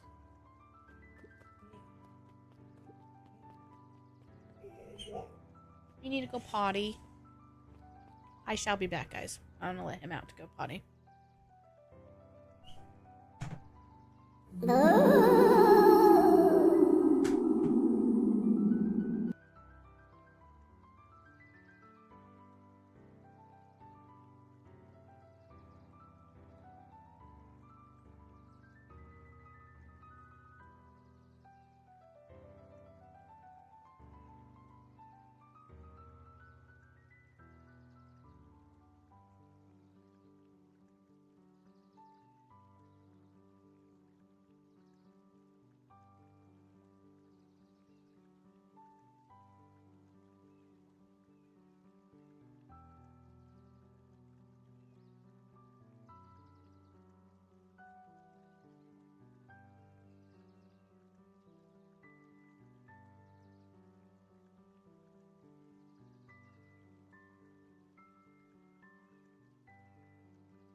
Hello. Big doggy is still outside, so it may be a bit. I'm gonna turn the music down just a hair.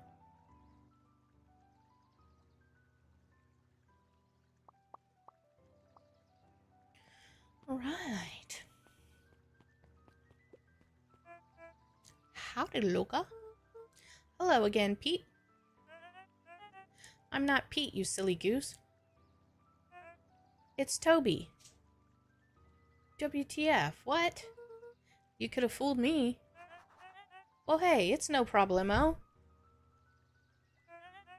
The important thing is, we'd love to hear your thoughts. Yeah, I'm getting that impression. We're all part of something special, Luca. And it all starts right here in Beacon Pines. I got it. Toby looked up from the clipboard excitedly. That's right.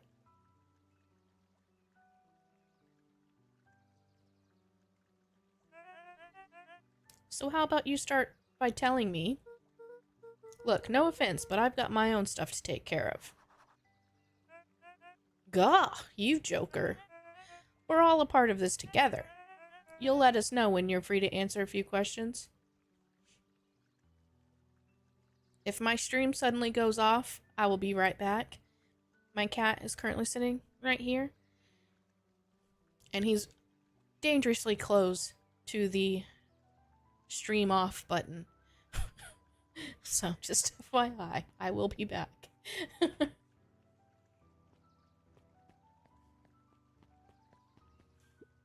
He's watching the characters run across the screen. We really need to get back to work. Just a couple more minutes. If Roxy said she'll be here, then she'll be here. I just don't see why I'm standing around. Doing nothing. And waiting for Roxy, when I could be standing around, doing nothing, and getting paid for it. Come on, Lumi. Roxy needs our help. Yeah, well, good intentions don't qualify as legal tender. Tender?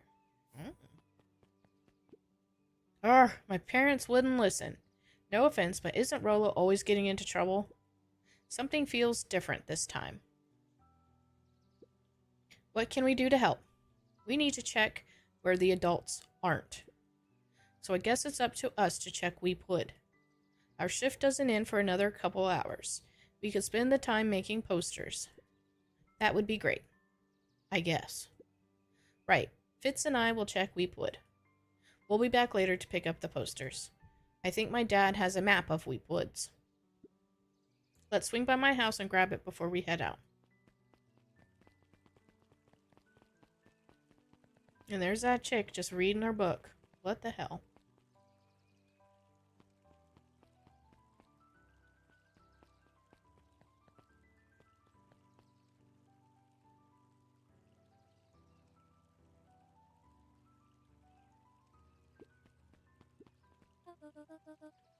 What's this about a missing child?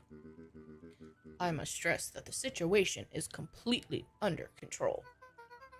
It just seems that all so terrible. And you're sure there's nothing we can do to help? Nonsense, young Mr. Cotter will turn up safe and sound, I am certain. You just focus on settling in. I trust my sister has supplied you with the suitable lodging? Oh yes, Miss Valentine has been more than accommodating. We were just telling our daughter Beck that.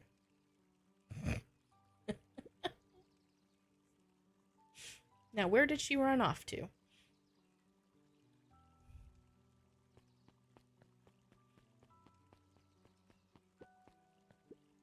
His eyes went wide in disbelief. What do you mean, vanish? That's impossible. Oh my. He doesn't even see the danger he's in. She's like telling a story of them two.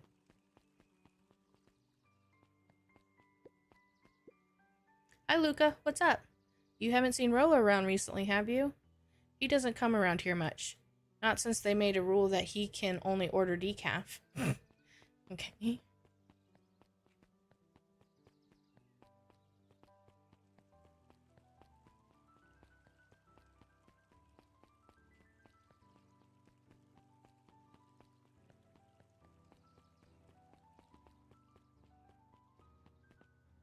Jeff's hardware closed down about a year ago. The effects of the foul harvest when there are no crops in the field, tractors to...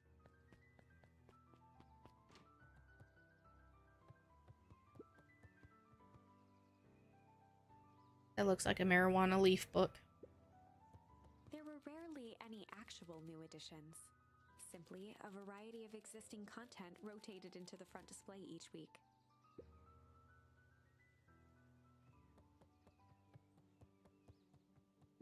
Kato volunteered at the library during the summers. He wasn't very social, so he'd dedicate each summer to becoming an expert in a single subject, making him a reliable source of very particular knowledge. If you were to ask Kato something he didn't know, he'd escape into the dusty old bookshelves and return with just the right thing. Hey, Kato. Kato was lost in his reading.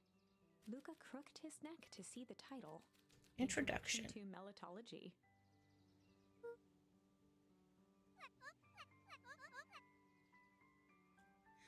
Oh, hey, Luca. You snuck up on me. Dunno, just started it. He gestured to the shelves. I'm really running out of books I haven't read yet.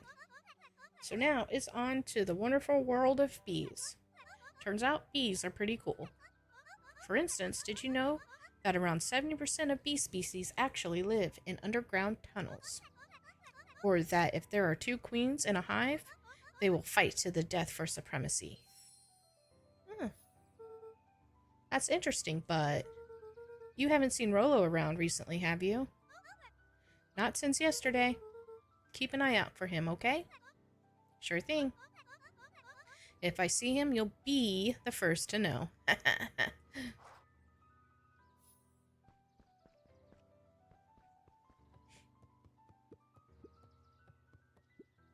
Hey, Jace. Oh, hey, Luca. Did Rollo come by? No. I was actually surprised. He's usually here early on days when new issue drops. Rollo's the biggest Hank Atomic fan I know. Besides myself, that is. Well, if he does swing by, tell him to meet me you know where. I don't know where. No, he knows where. Oh. Roger that, Space Cadet. The bottom corner shelf was a dusty array of thick science books. Only one binding was clean enough to read. Cellular Biology and the Chemistry of Mitosis. Boring. Mycological Phosphorescence. More like my complete loss of interest. The entire top level of the library was devoted to comics, most of which were Hank Atomic and the myriad of lesser revered spin-offs.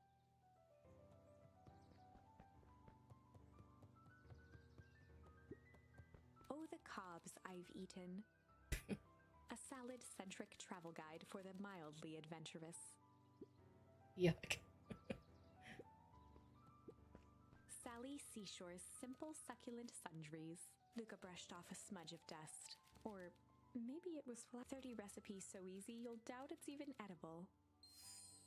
Succulent. A peek behind the curtain.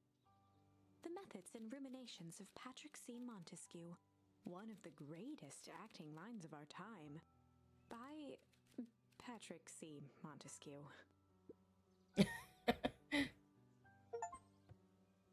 Nerd.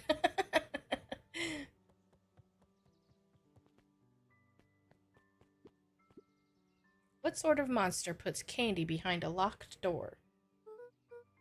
Oh yeah, Mr. Nuncreed works weird hours sometimes. Of course he does. How about you? When do I work? No, what's your name? Luca Van Horn. You new here? Yep, not by choice. Family moved often, giving her little time to establish any real connections. She would tell you she prefers it that way. I'm looking for my friend Rollo. He didn't come home last night. So he's missing? I guess so. Like missing? Does that sort of thing happen a lot around here? Luca shifted his feet uncomfortably. Well, that sucks. Yeah. So I should probably get going.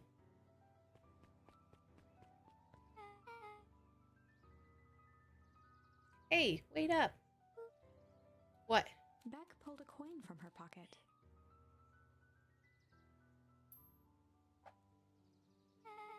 I'm coming with you. What? So says the unlucky penny. Unlucky? Yep, well, technically it landed on heads. Leave this kid to find his friend alone. But I always do the opposite. Oh, that's kind of like me and Rolo. I guess Rolo is my unlucky penny. That settles it. A person should never be without their unlucky penny. Let's go find him. The name's Beck. Pleasure to meet you, Beck. I suppose I could use some help. Try to keep up.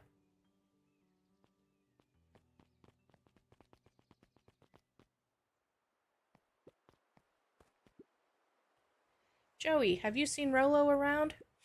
No, sorry, Luca. I've had my eyes in the dirt looking for beetles. I can't seem to find any. He never came home last night. Do you think it's because it's been colder than normal? I don't see why that would have anything to do with Rolo. No, the beetles! Do you think the temperature confused their circadian rhythm or something? Who's to say? I'm no beetologist. Just keep eye out for him, would ya? Of course. Luca peeked up at the beehive. It appeared to be deserted. That's strange. After the foul harvest destroyed their wealth and reputation, the Valentines shuttered off their estate from the rest of town. Interesting.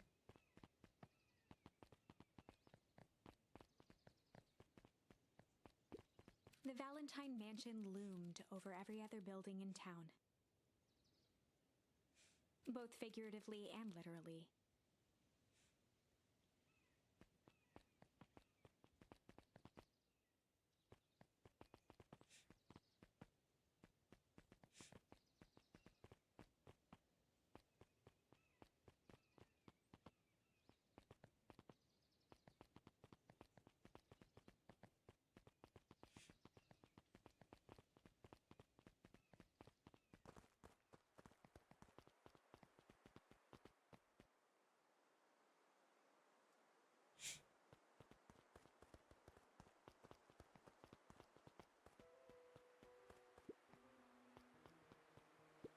Luca felt a chill as he approached Beck. Oh, God, I feel like I'm about to sneeze. Her eyes were locked on the strange green liquid. The nearby grass was coated in a fine layer of frost. Is this sort of thing normal around here? Because puddles of glowing ooze are definitely not what I expected from this place. I have no idea what that stuff is. Well, the next obvious step is science. And what does science suggest? Poke it with a stick. Luca watched as Beck dipped a broken tree branch into the goo. It's getting creepy. Beck's eyes widened as As flowers flowers. grew from the dead wood. Oh, that's a neat trick. First small buds, which quickly bloomed into vibrant petals. What the?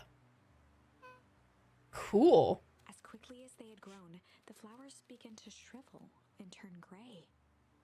Beck dropped the stick with a grunt of disgust. Okay. So the science tells us this gunk is weird as hell. Yeah, it seems dangerous. Hey Tish, look what the cat dragged in. Yup. I don't have time for this right now, Iggy. Don't say things like that. It hurts Tish's feelings. Ain't that right, Tish? Yup. She looks fine to me. Why, hello. I don't think we've been properly introduced. Iggy's the name. This is my compatriot, Tish. Yep. You've probably heard of us. Can't say I have. I'll forgive you just this once on account of you being new around here. Why would you hang out with this dud? Big old bullies, exactly. And the hippo rhino thing looks so cute. Like, why? Oh, he seems pretty alright. Iggy, why do you have to be so... you? Well, hello! How are you? Has he even told you that his parents skipped out on him? Oh, that's a low blow. Shut up. It's true, they got tired of having such a pathetic kid and left him. Iggy, I'm only gonna say this one time. Don't talk about my family. Haha, well look who's grown a backbone now that a girl's around. First his pops croaked, then his mom finally couldn't take it anymore and bounced. Oh shit. Iggy took a step towards Luca, his sneer lit by the glowing puddle. Beck could see tears welling in Luca's eyes, his fists clenched. Some things about Beacon Pines were very different from the city, but a bully from a hayseed town is really no different from a city bully. Beck took a deep breath and thought. Well, time to bust out the...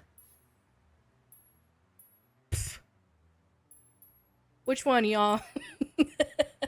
Tickle or Strange? Oh, God, I just need to sneeze. I feel like I need to sneeze, but it's like not there yet. Strange? Okay, that's what I was thinking too. Anybody else? Tickle? Of course. Is Mernon still here? You're the tiebreaker. He's gonna say Strange. I know he is.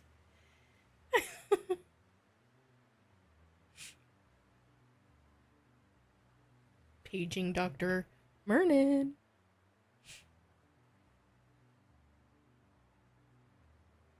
Going once, going twice, going thrice. Strange it is. Well, time to bust out the strange. All right, Luca. Looks like you need a little mud bath. What's wrong with you, new kid? We're about to pound your friend. Beck stared in silence. The only sign of life being the twitch of an eye. It's weird when people don't talk. Yup. Stop being a weirdo. Hello? Are you some kind of wackadoo? I love that word, wackadoo. Makes sense. Wackadoos travel in pack. Dud? At the sight of Iggy taunting Beck, something in Luca snapped. Iggy's smirk shifted to a look of shock as Luca launched himself into his stomach. Merlin is a wackadoo.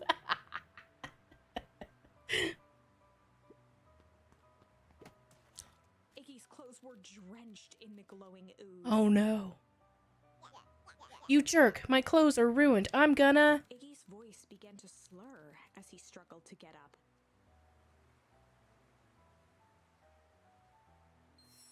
Struggle. Oh. I don't feel so good. Hef. I'm sorry, I just... Oh shit. Yelp. Fucking rhino, man.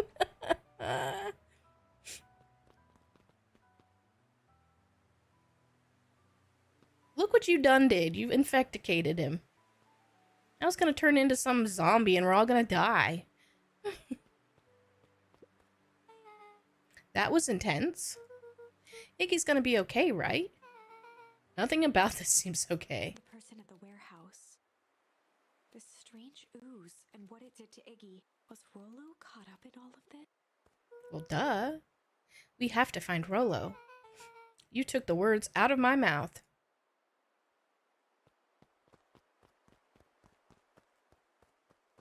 I'm liking this game more and more as we play it. Oh, I can't. Can I even get in the ooze? No, I can't.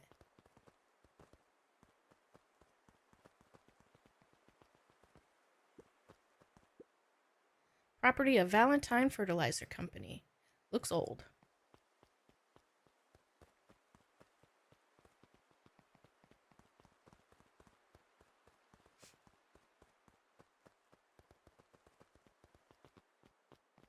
Uh-oh. Whoa there, little buddies. You startled me. What in the dickens are you up to in this part of town? Yeah, I like it. I just can't play when the kids are crazy. Hard to focus on the story when they be cray cray. Yeah, you got baby kids still. We were just helping look for Rolo. Oh, you haven't heard the good news. Rolo showed up safe and sound a bit ago. Really? So where was he? It's funny, really. You just got a little turned around in the woods. They can be disorienting, you know. I'm starting to get that impression. Rolo's at his house now, getting some well-deserved rest. Wow, that's a relief. You two should scurry along before you get lost yourselves. Yeah, come on back. I can't wait to introduce you to Rolo. Oh, that reminds me. Luca, your grandmother was looking for you. She was? She was worried sick. You should march straight home. I guess. Beck, your folks might be getting worried too. I'll walk you home. I need to talk with Nellie about work anyway. Beck glanced toward Luca. I guess all's well that ends well. I'll introduce you to Rolo tomorrow. Sure. Glad he's okay.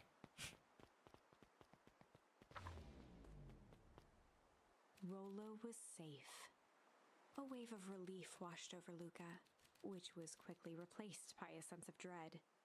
Gran is going to kill me. Yep, you left the house. If he hurried, he might just make it home before sundown. Chapter 4. Our harvest awaits. Oh, that's creepy. Luca took a deep breath and gingerly opened the door, steeling himself for Gran's wrath.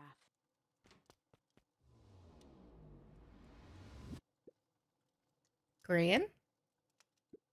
I'm home. Everything's fine. Gran? Oh, great. Now she probably disappeared. You were so screwed. Gran? I know I wasn't supposed to go anywhere. I was just helping look for Rolo.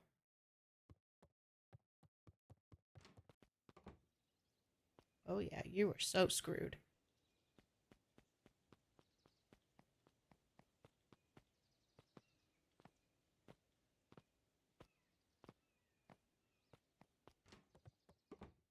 Gran?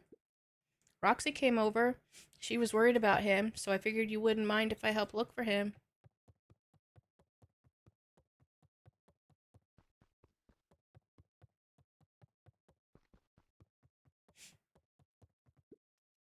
Turns out Rolo is safe and sound.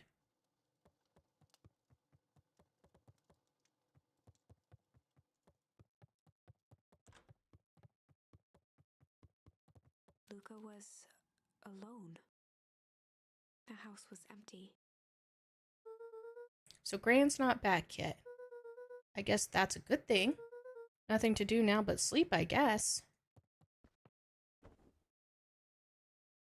Luca was sitting by the pond, listening to small waves lap against a rock. His father sat in a folding chair in front of him. Without turning, he spoke. "Why don't you grab me some nice bait?" "Sure thing, Dad." Luca hopped over to the tackle box and popped open the lid. Inside was a rolling, buzzing mass. Oh, gross. "You're fishing with bees?" Luca's father gave a warm chuckle. "Well, you catch more fish with bees than honey. Pick us out a good one." Luca closed his eyes and plucked out a bee. He could feel its wings struggle between his finger and thumb. Holding it at arm's length, he hurried over. His father deftly baited the hook and examined his work. "Interesting choice." With a practiced flick of the wrist, the line buzzed in a graceful arc. The water accepted it without a splash or ripple. "The wrong choice, but I respect it." The pond began to freeze over. "Sometimes we gotta make the wrong choice before we can make it right." Pallid ice propagated across the still surface with an alarming speed. Luca scrambled back as the ground beneath him turned cold. "Dad, I don't understand." "Sorry, kiddo. Understanding isn't always part of the deal." The relentless ice shot through the fishing line toward his father. Dad, look out! What the His heck? father casually wound the reel. None of it's your fault, you know. Never was. Dad, we have to go. Luca grabbed his father's shoulders, trying to pull him away. Please, you have to run. The ice crackled as it spread across his father's hands. That's the thing about fishing, Luca. His chest began to crystallize. You toss your hook in, and you never know what you're gonna pull out. A shock of searing cold ran up Luca's arms. He gave one last desperate tug. The chair tipped backwards in a single frozen mass. Luca tried to stop the momentum, but it was too late. He watched the icy form of his father slam into the hard ground, shattering into 1,000 pieces that crowded around his feet. Dad, I don't understand. What does all this mean? The gentle rustle of leaves was the only reply. Holy shit.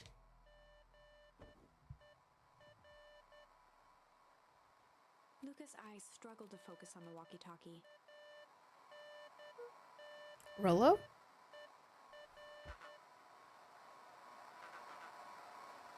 Faintly, he could hear Rollo amongst the noise. Luca. Rollo, is that you? Luca. There? Rollo, it's the middle of the night. Luca, thank God. Listen, I don't know how long this thing will work down here. Down here? Rollo's voice was coming through more clearly now, but some words were still just static. Listen to me. Someone grabbed me yesterday. What? The man in the hazmat suit? It was blah blah blah blah. Took me to some sort of blah. I think I'm underground. Underground? Are you okay? Kinda? They seem more interested in, for now at least. Mr. Kerr said you made it back home safe. Kerr? No. Trust. He's... Hold on, someone's coming. The signal went silent. Rollo? Rollo, where are you? Luca held still, waiting for a response, his pounding heartbeat marking the passage of time. Okay, I think they're gone. Getting worse. I can barely hear you. Rollo's voice began to fade. Losing signal. Not much time. Mission control. You need to... The treehouse. The treehouse! With that, the signal died for good. What was he trying to say about the treehouse?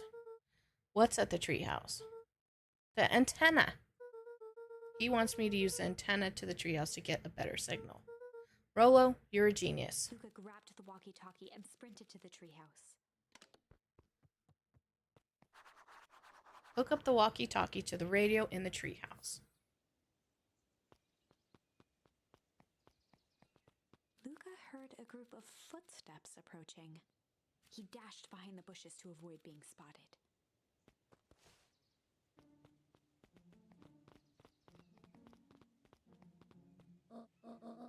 So we all understand our roles. You can count on me. I still think we need more time. This wasn't the original plan. Mr. Tolliver paused, shifting his eyes to one side. We're all in danger now.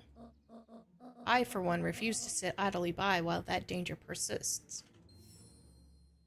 Refuse. Hiram, you just can't, or you just keep your wits about you. Mr. Tolliver took one long, quiet breath. You're right, you can count on me. I just wish we could have made that deal with the heiress, Valentine. Her resources would have still come in handy. As I said, I had no time to contact her after your call this morning. Plans change. How is Luca holding up? He's fine. We shouldn't lose sight of the fact that this is all... I know very well what all of this is for.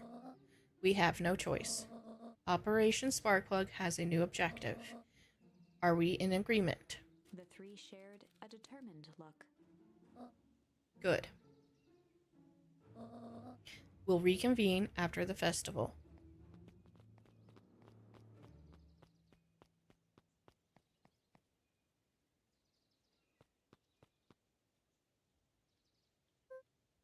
Gran, why are you meeting with Mrs. Fratelli and Mr. Tolliver late at night? Hey, Luca. Gah!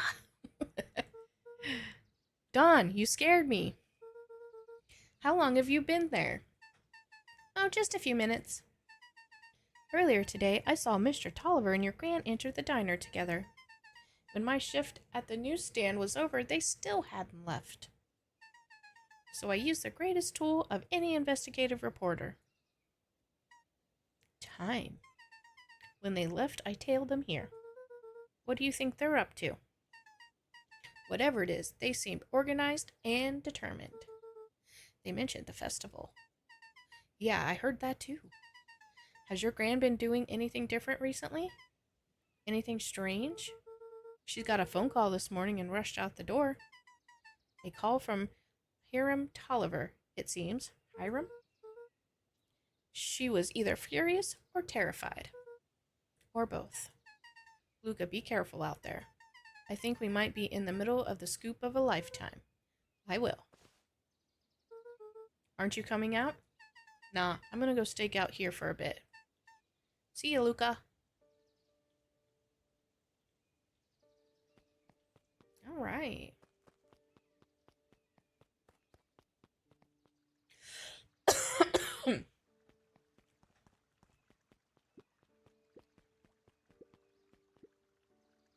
I did it.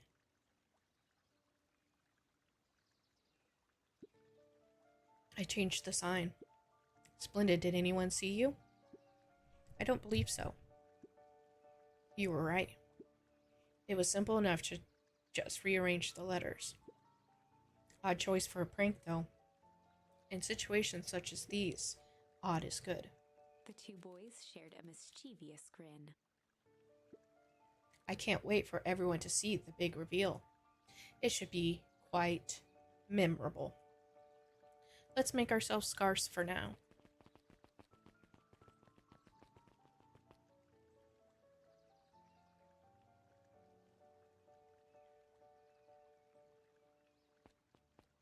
Okay.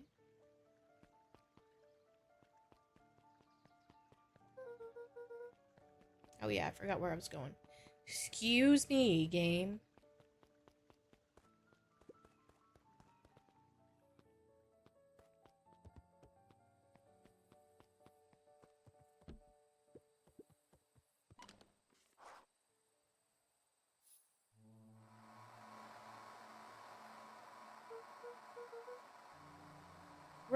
Rollo, are you there?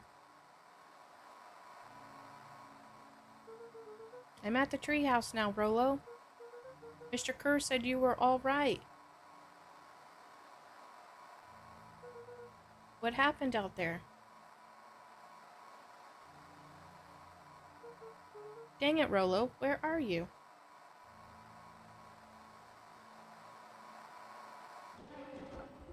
What the hell? Who's there? Luca could only see a cloaked shape behind the rocket.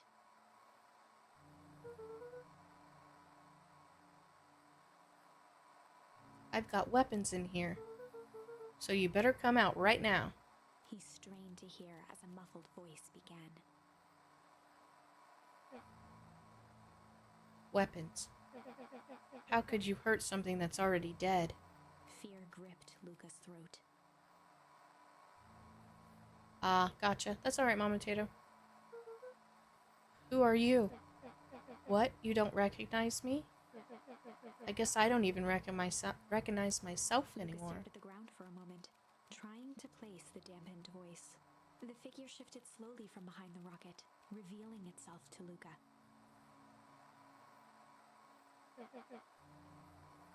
I'm a monster. And now they hunt me like the beast I am. Iggy. Luca reached over empathetically. Iggy's tone jolted to dejected anger. Don't touch me. This is all your fault. Luca slumped to the ground, overwhelmed by guilt. I'm so sorry. I didn't mean to. I lost control. So you couldn't control yourself for a second, and I get to be like this forever. There must be a way to fix this. Oh, you're gonna be my savior? Perfect little Lucas saves the day? With his positive attitude and power of friendship? None of this matters. There's no time.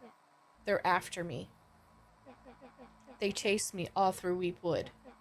I only came in here to hide. Hide from who? Who's after you? Luca! Luca! Rollo? It's not safe, Luca! Rollo, where are you? The tree house. I'm at the tree house, Rollo. Where are you? No, Luca, the tree house isn't safe. They said they were going to the tree house. I was trying to tell you to stay away from the tree house. Who said they're going to the tree house? The clipboards. What the What did I tell you? Those perennial harvest wackadoos are after me. They've been chasing me, yelling questions at me. What sort of questions? They were saying the same stuff they always do. But it's different now. Less asking, more threatening. We're gonna figure this out, Iggy. Yeah, well, thanks. Hello? Anyone present in this arboreal domicile? Crap, they found me. Luca, what's happening? Don't panic, you stay here and I'll see what they want.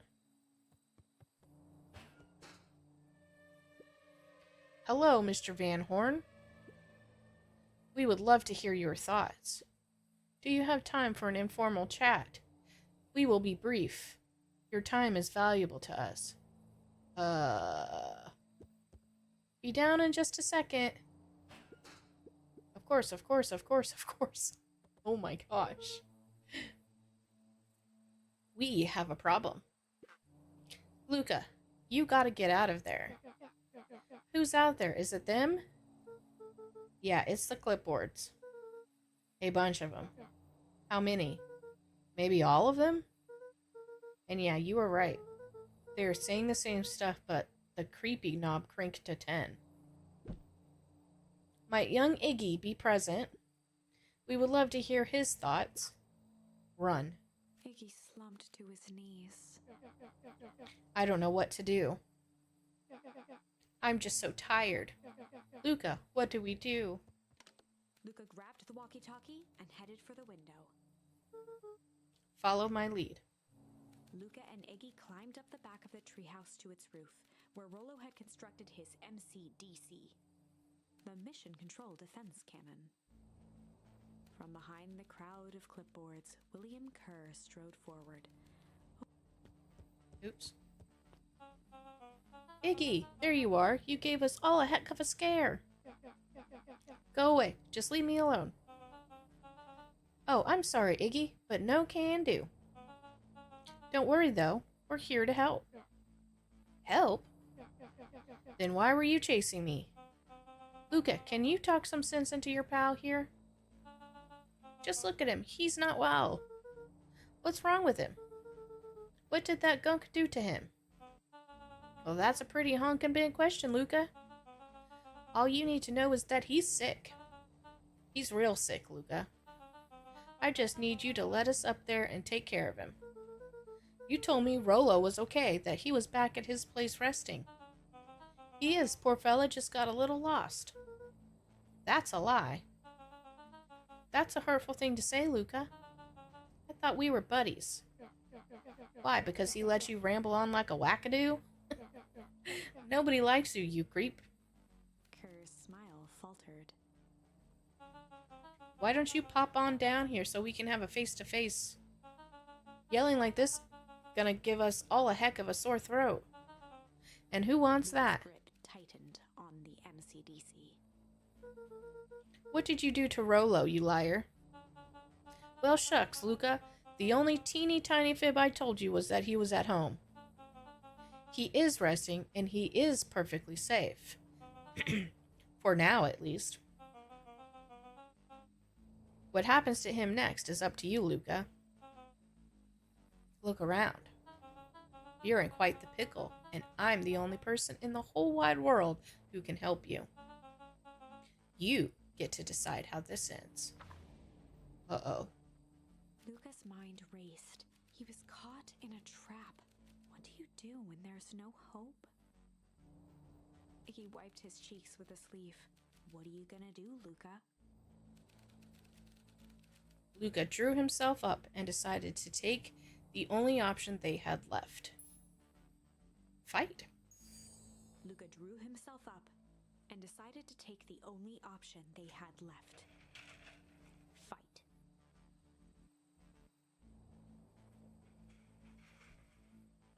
He swung the mission control defense cannon around, aiming it confidently at the smirking face of William Kerr.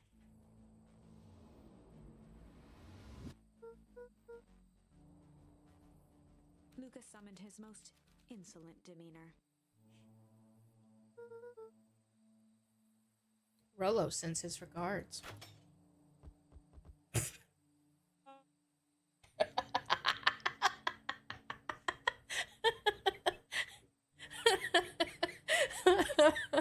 Oh my gosh. Hey! That was uncalled for. More than a little rude. And just plain unsanitary. Luca, I really did think we were good pals. What a shame that it's come to this. Kerr turned his back on the two boys. End this. With a nonchalant wave of the hand, he made his exit. As the clipboards began to slowly advance on the treehouse, Luca looked to Iggy with resignation in his eyes. The end. Really? That escalated quickly. Maybe discretion was the better part of valor here.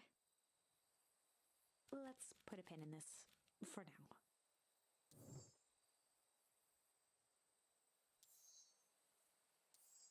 Okay, so where should we go back?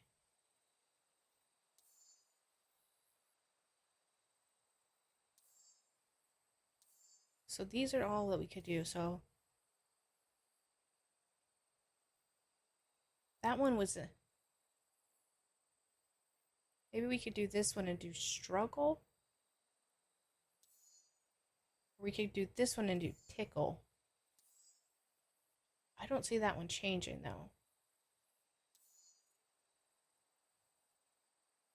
Go back here and do struggle.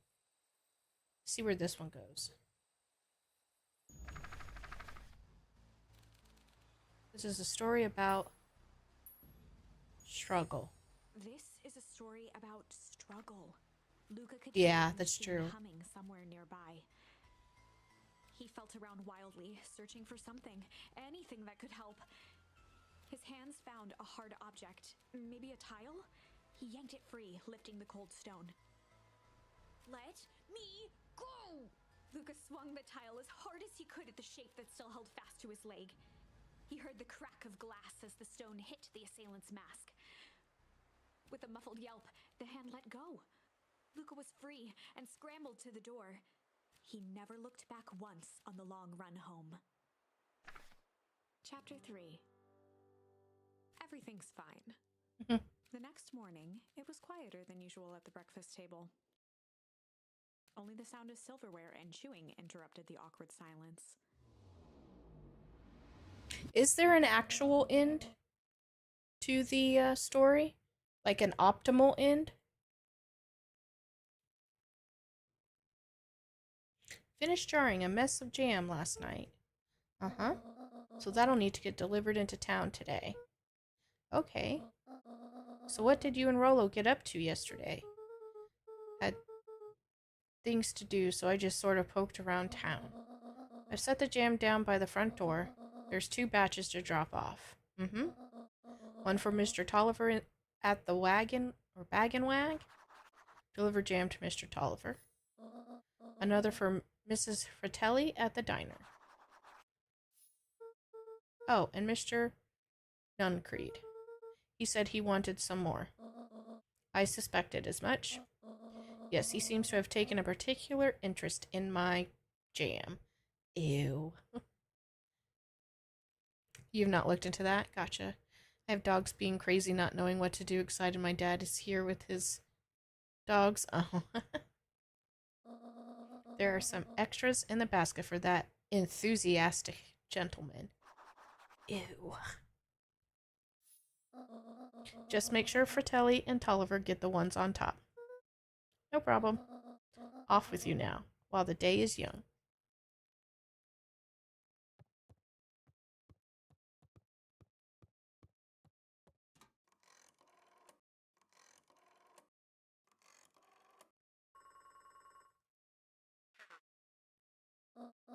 Hello, it's Juniper Hartford.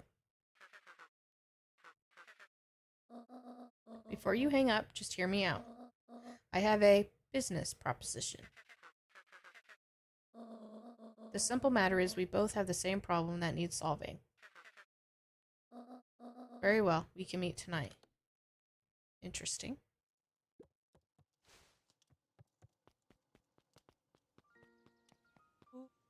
Okay. Sorry about yesterday. Roxy can be so annoying. But good news, no more boring chores for me today. Did you make it to the old Valentine warehouse? So, what did you find? Give me the dirt. Something happened. There was someone else there. What? Who was it? Was it aliens? I knew it would be aliens. No. Zombies? No. Alien zombies? What else could it possibly be? Rolo? I've got to deliver these into town first. We can catch up after. Ooh, is it a whole thing? Sounds like a whole thing. Yeah, we shouldn't talk about it here. Meet me at the treehouse tonight. I'm not sure what this treehouse is that you speak of. Sigh.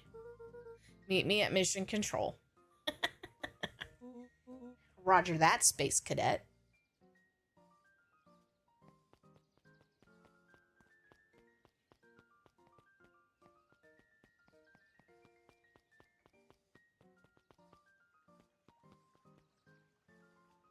How do I... No, that's not what I wanted. Oop, that's not what I meant.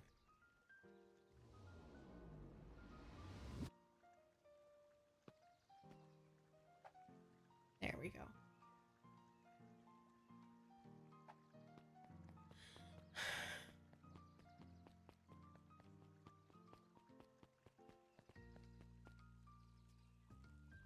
I don't remember who these people are.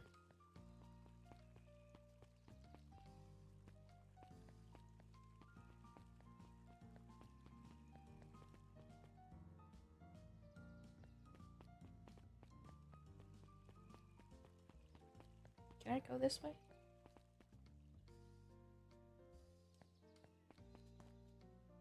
Okay, there's Mr. Tolliver. Huddled at his counter, Hiram Tolliver was meticulously shining apples. More accurately, Hiram Tolliver was meticulously shining one apple. Hello? With Eep! a yelp, Mr. Tolliver fumbled the apple, flailing at the air as it fell. Oh, sorry. Ah, no bother, no bother. He leaned forward and lowered his voice. I see you have something for me. Yeah, Gran had some jam I'm supposed to give you. He leaned in a bit further. Jam? Yeah, these ones on top. She wrote your name on them. Mr. Tolliver leaned back, speaking loud enough for anyone to hear. Ah, yes! The jam! Thank you so much for delivering this jam to me. He reached forward and snapped up the jars of jam, giving Luca a little wink. I shall put it on my store shelves post haste. Okay, I should finish my deliveries. Of course. Of course. He leaned in for a final whisper. Of course.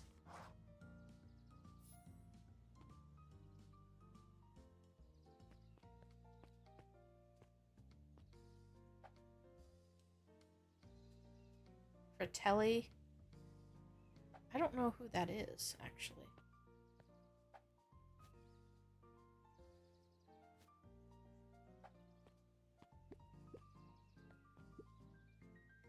How do you keep the ice cream cold? We keep them on ice. Where do you get the ice from?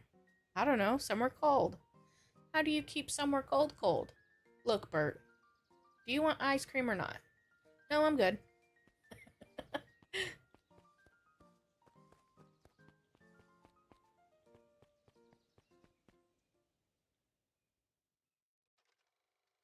A Sharper Valentine is celebration of excellence. We all know Beacon Pines is a great town. What you may not know is great towns grow from mighty roots. And that is why you cannot tell the story of Beacon Pines without telling the story of one Sharper Valentine. Young Sharper's keen intellect and strong moral fiber led to a grand vision. A vision of a community dedicated to a better tomorrow. In his own words, a better tomorrow is within our grasp, but it requires a singular mind to harness it. Lucky for us, he decided to grow that vision here in Beacon Pines. And how does one grow a better tomorrow? With fertilizer, of course. Valentine's Fertilizer Company became the lifeblood of a town yearning for purpose. But then tragedy struck, a scientific experiment gone wrong. An accident which took Sharper away from us far too soon. To this day, we struggle to pick up the pieces. But one foul harvest isn't enough to stop the people of Beacon Pines. The spirit of Sharper Valentine lives on. It lives in the hearts of everyone with a dream for a better tomorrow. Together, we will follow his example and grow a bountiful future. Paid for by the Valentine family and the Valentine Fertilizer Company Remembrance Fund. Okay. That was unhelpful.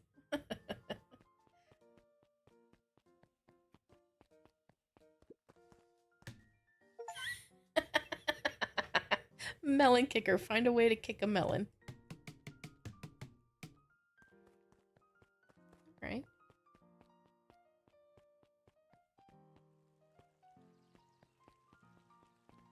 I don't know who the other person was that I was supposed to deliver this to. I think it was like a diner or something, but I don't think I've seen a diner.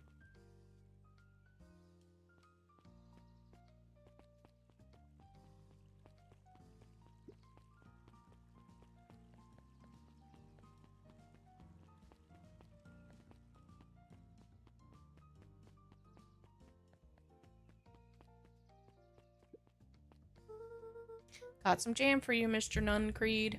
Luca, you seem chipper. Well, aside from being on delivery duty, it's a nice day. Mr. Nuncreed eyed Luca for a moment, then nodded in agreement. I suppose it is.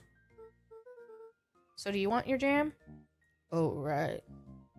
Usually Juniper drops those off herself. I guess she's busy today. Luca handed the jam to Mr. Nuncreed, and he nestled it with both hands. Well, I'll just have to finish this batch off quicker than normal. You tell her to go ahead and get started on my next order. You got it.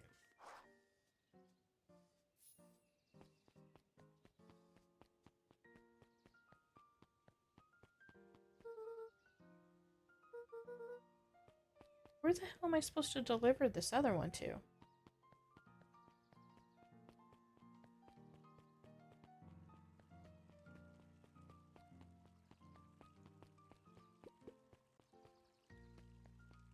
Oh.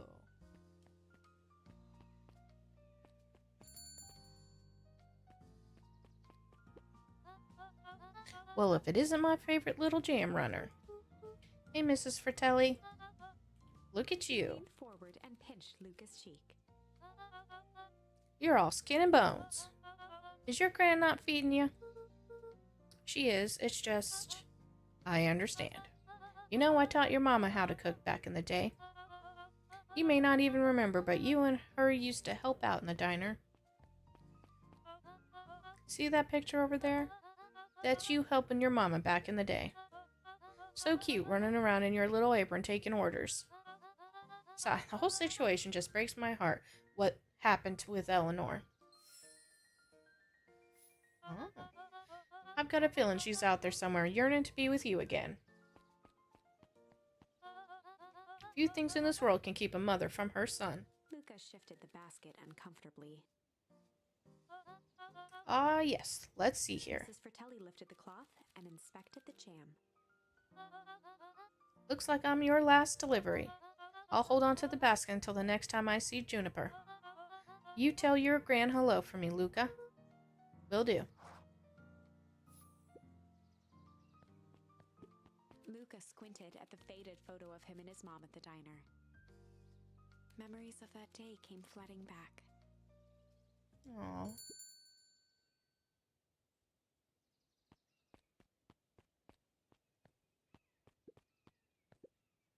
I'm ready to help, Mama. All right, little buckaroo. It's up to us to feed these folks while Mrs. Fratelli is away. I've got to deal with the inventory before I can start cooking.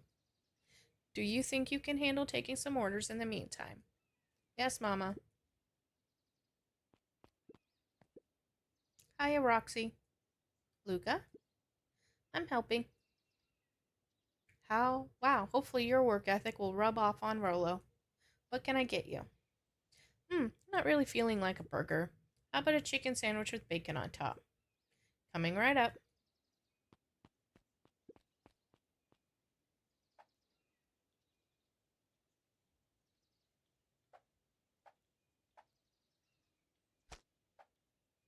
It sounds good, right?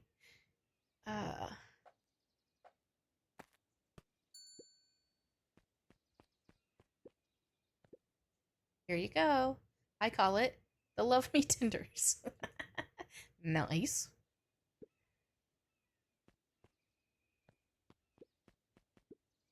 Aren't you a little young to be waiting tables? I'm just helping out. Ah, my father had me hustling when I was your age as well. Father always says, children are to be my sails pulling my family ever forward. That doesn't sound very fun. There's plenty of time for fun.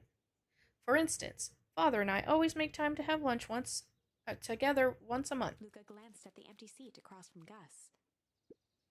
Should I come back? Oh no, it turns out Father was too busy to have lunch today. I'll just go ahead and eat alone. Oh. Silver lining is, without him around, I can have my usual. A nice stack of cold cuts topped with a pile of sloppy chili. Ooh, that does not sound good.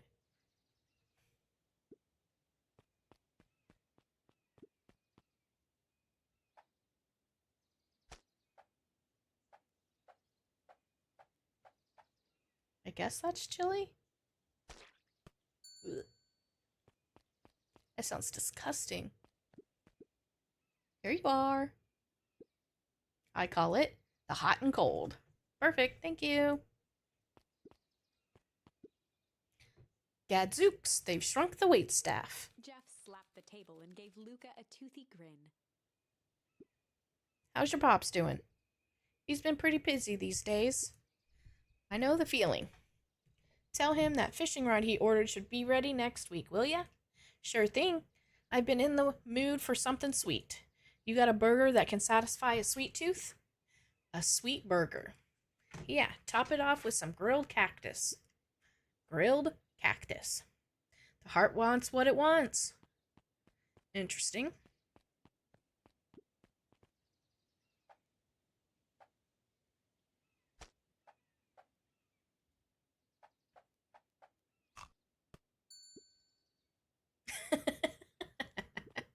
Yeah, not good. Now, son, if I wanted a disappointing burger, what did I do wrong? I would have cooked it myself. Remember, something sweet topped with a grilled cactus. Don't bite me, okay? Something sweet. candy? No way.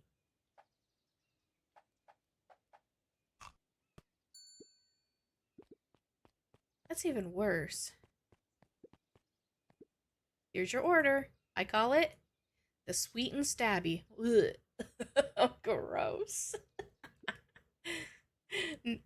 Now that's a burger with bite. Oh, that is so gross. It's not even a burger. It's candy.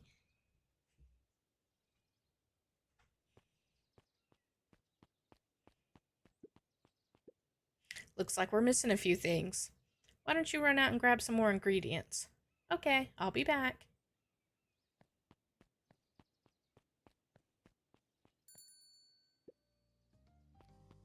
Aw, that's a sweet little memory.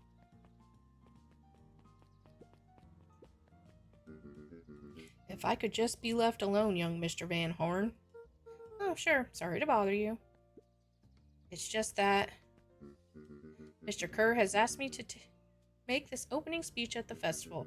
Being mayor and all, you might expect me to be a charismatic speaker.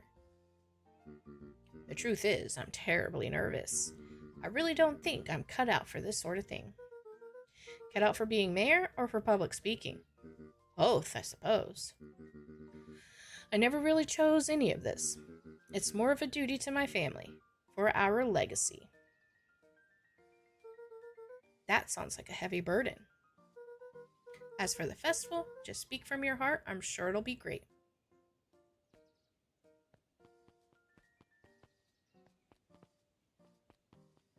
Anything else to interact with? Get out of the way.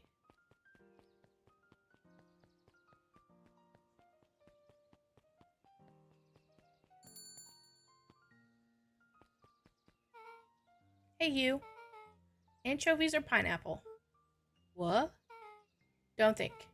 Just answer. Pineapple. Why? How old are you? 12. Perfect. Follow me. Who are you? Anyone ever tell you you ask too many questions? Just try to keep up, okay? What just happened? Oh. Hey, what a crazy coincidence. Here's my new friend I was just telling you about. Oh, that's wonderful. Yep, we just hit it off. Oh, really? Get this, his favorite pizza topping in the whole world is pineapple. Oh, and what is your new little friend's name? Beck locked eyes with Luca. The look on her face was equal parts expectant and desperate. Luca Van Horn, nice to meet you. I'm Nellie, and this is Ilona. We're Beck's parents. Beck gave Luca a quick nudge. Oh yeah, Beck told me all about you. Already feels like we've known each other for years, so you both can stop obsessing about me making friends. Oh, darling, we've never doubted you. It's just for children with fewer than 5 close friends, the probability of stunted development doubles. Well, 1 down, 4 to go, I guess. What Nellie means is that we just want this move to be as easy on you as possible. You can relax. A friend has been friended. This calls for a celebration. Luca, you must join us for dinner tonight. Dinner? Wow, another coincidence. I already asked him and he said he would love to. It's just wonderful. In that case, we should pick up some groceries. You two don't get in too much trouble now.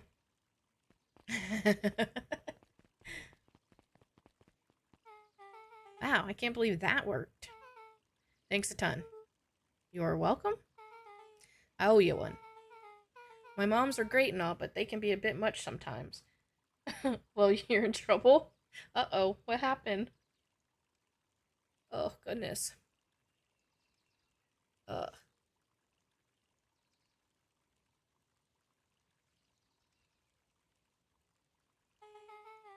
Our house is the little cottage next to the big mansion place. Oh.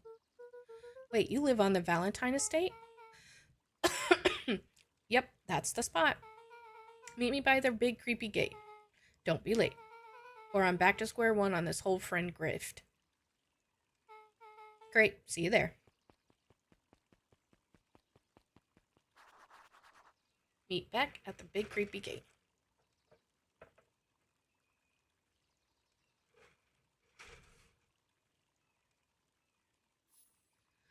All right. What is this way? Is this the way we come in? It is.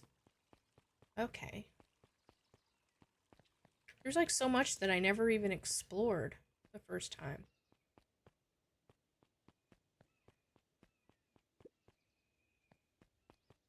Interesting. Wait. What's this way? Anything? Nope, I can't get over there.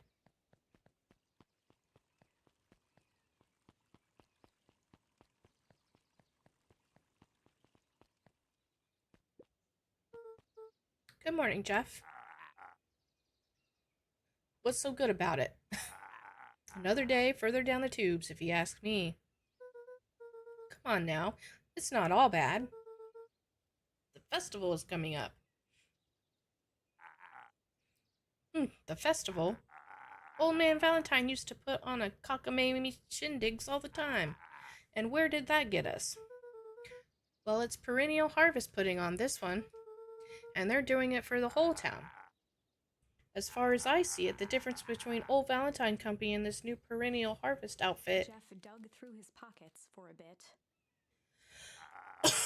is the difference between this empty soup can and this brown banana.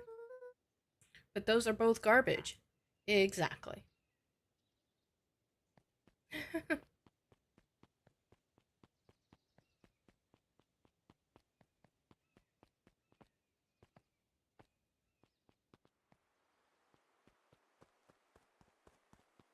Luca peeked up at the beehive. It appeared to be deserted.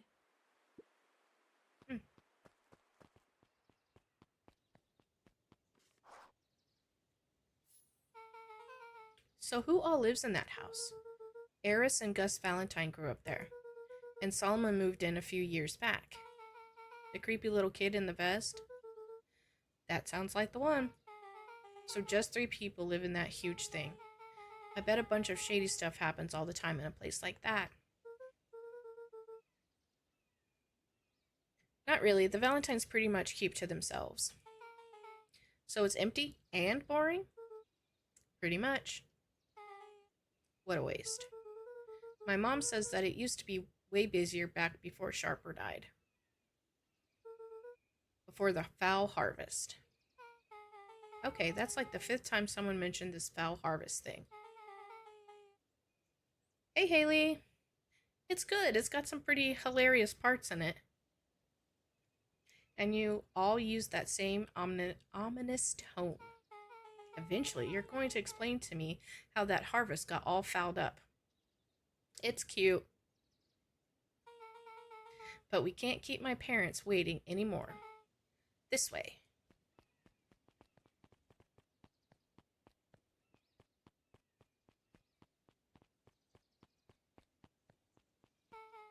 Most kids would have just ditched me by this point. Why are you still there or here? You look like you could use some help. You know what, Luca? You're not so bad. Nice, nice. The car line is always so fun. I don't have kids at school today or tomorrow. Let's get through this simply as possible. Just eat, smile, nod. Fun. Great. Whatever you do, don't bring up their work. I think I can handle that. Jack took a long breath, then gave a firm nod. Here goes nothing. Chapter 4. Dinner with the Moodwills. Ilona Moodwill was worried about change. A gardener at heart, she understood the necessity of change, relied on it even. But there was a difference between the controlled world of her plants and this cluttered cottage in a strange town. Almost done. Nellie was a blur of activity, digging through boxes. Sorry, love, couldn't find the dishes. We'll have to make do with paper plates. You think they will behave? Dinner went by without much conversation. As she watched Beck and Luca finish up their pizza, Ilona let herself relax into the chair. The things she cared about were still here. Nellie finally had the job of her dreams. Beck was beginning to take root. Ilona's task was simply to tend to them. She could do that.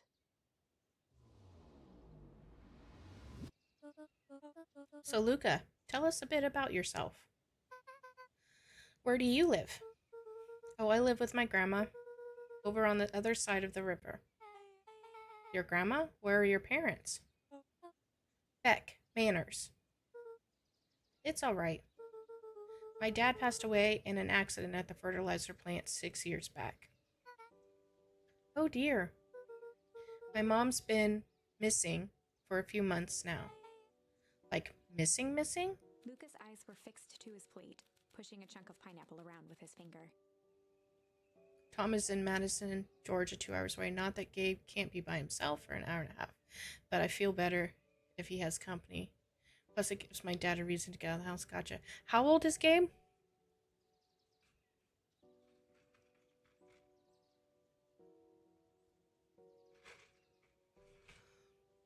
"14. Ah, gotcha. Nellie was the one who eventually broke the silence. Luca, how did you like the pizza? Oh, it was good. Very good. Normally we'd have put more effort into Ilona dinner. nervously gestured toward the boxes.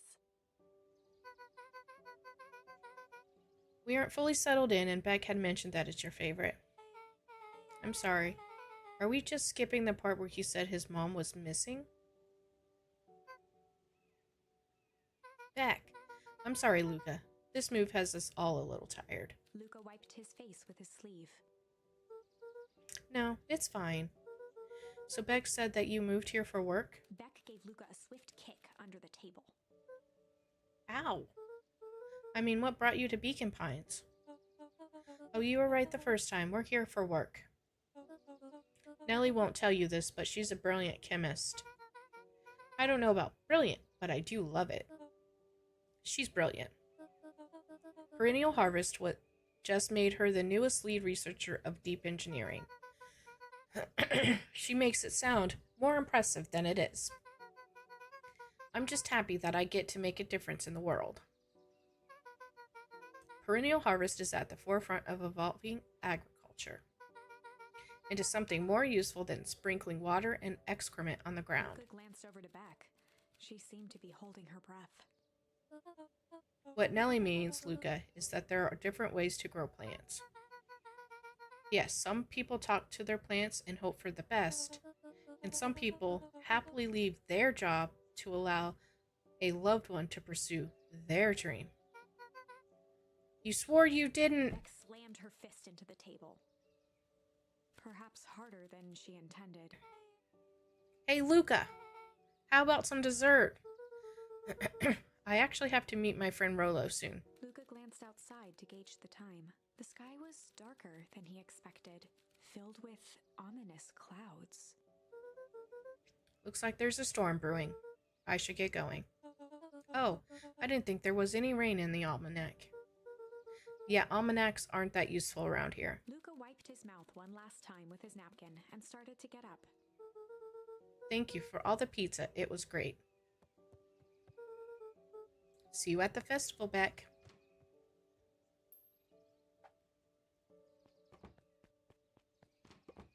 Wait up. I'll walk you home.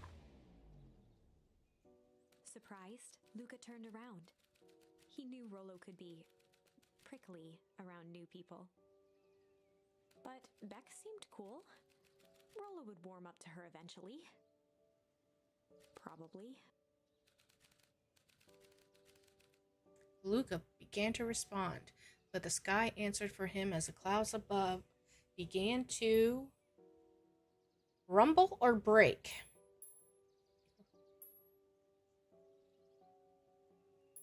Which one we want to do?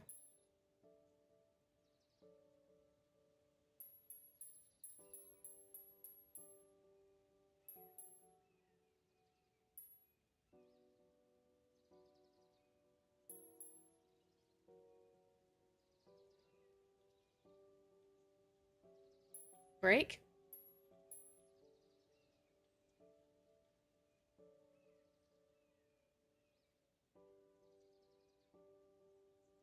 You're fine, Haley.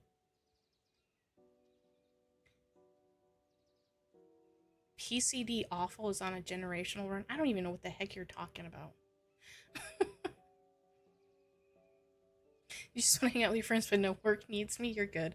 Alright, we're gonna do break. Luca began to respond, but the sky answered for him as the clouds above began to break, revealing patches of star-filled summer night. Moonlight filtered down, shimmering in the treetops.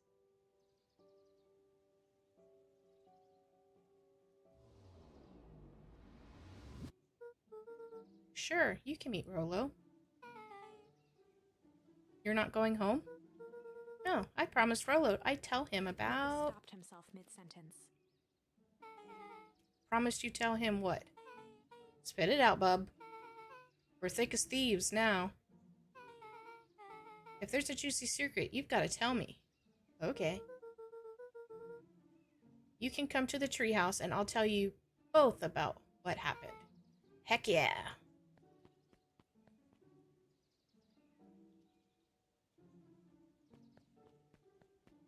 Luca saw Beck skulking by the gate.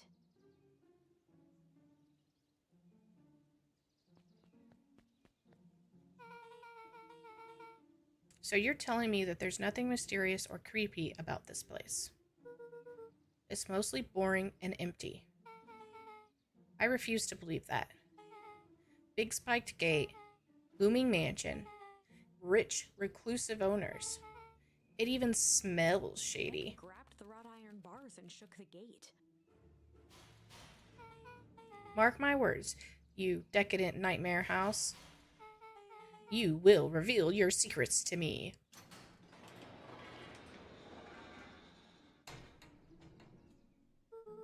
What did you do? First of all, I told you so. Second, hide. Oh gosh, that's Eris Valentine. Who's that she's talking to? Shh. I expect you to return that suit in working order. Of course, as long as everything proceeds as planned. There's nothing to worry about. The only thing I'm worried about is what's rightfully mine. If that means making some unsavory alliances, so be it. I couldn't agree more.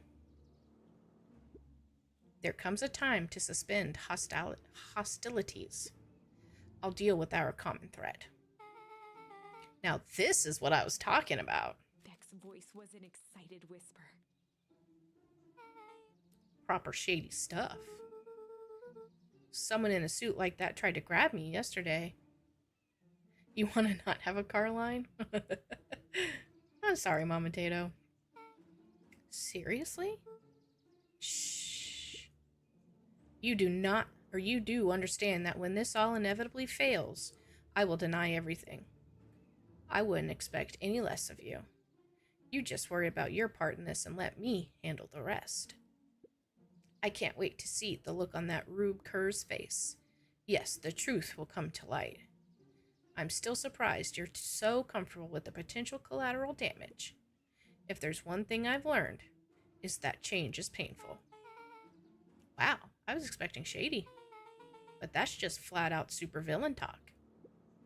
If you don't mind me asking, why? Why are you doing all of this? The mysterious figure retracted their mask, hair pushing out from all corners.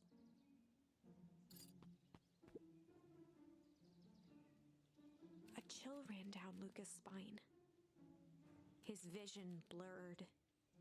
Beck stifled a sharp wince, and Luca looked down to see himself wrenching her hand.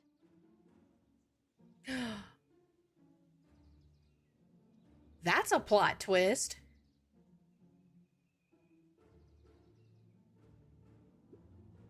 An answer I can certainly respect. Gran tousled her hair back under the face mask. Just remember, keep everything nice and normal until the festival. I don't need lessons in rousing suspicion. Gran gave Eris a curt nod and disappeared into the night. What the heck?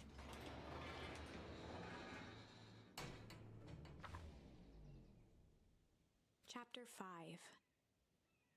What big ears you have. Lucas sat shivering in the bushes, staring at his feet. After checking to make sure the coast was clear, Beck gave him a gentle tug on his sweater.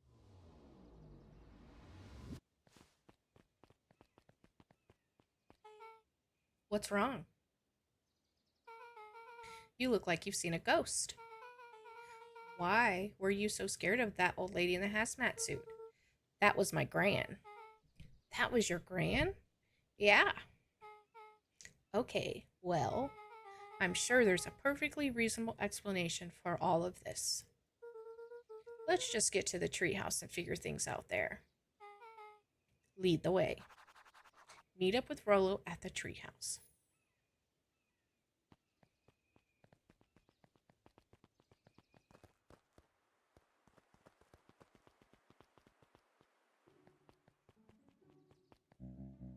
Oh gosh.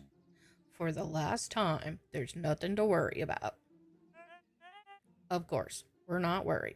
The clipboard finished writing with a scratchy flourish and looked up. Just dotting our I's and crossing our T's.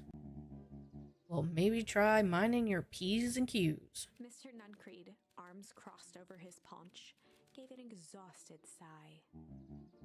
If there's anything you need knowing, you'll know it. Absolutely. If you'll just sign here, acknowledging everything is accurate, we'll be out of your hair in a flash. Oh, for the love of. He snatched the pad and scribbled his name so hard the pen nearly snapped. There. And would you like my internal soul as well? The clipboards looked at each other for a moment, almost pondering the possibility, then broke into laughter as they walked away.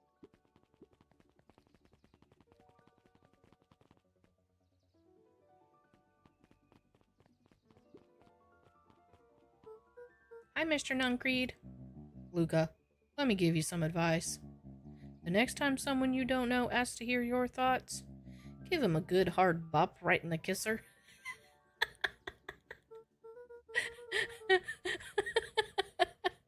Hey, Haley. Oh, Gran tells me just to keep away from the clipboards. That's good. That's good. Your Gran is a smart lady, Luca. Speaking of which, you better run along home now. Too dark out to be wandering on your own. Don't tell me how to live my life.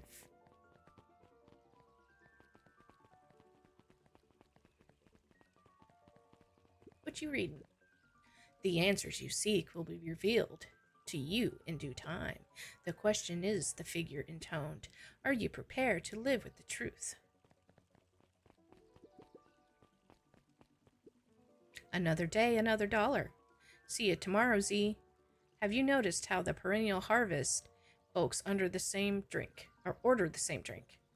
Decaf cappuccino with extra foam. Why?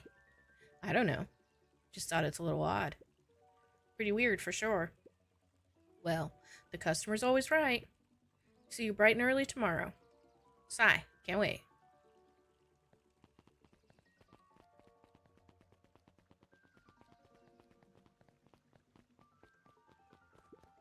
William Kerr and Gus Valentine proudly surveyed the half-covered festival banner.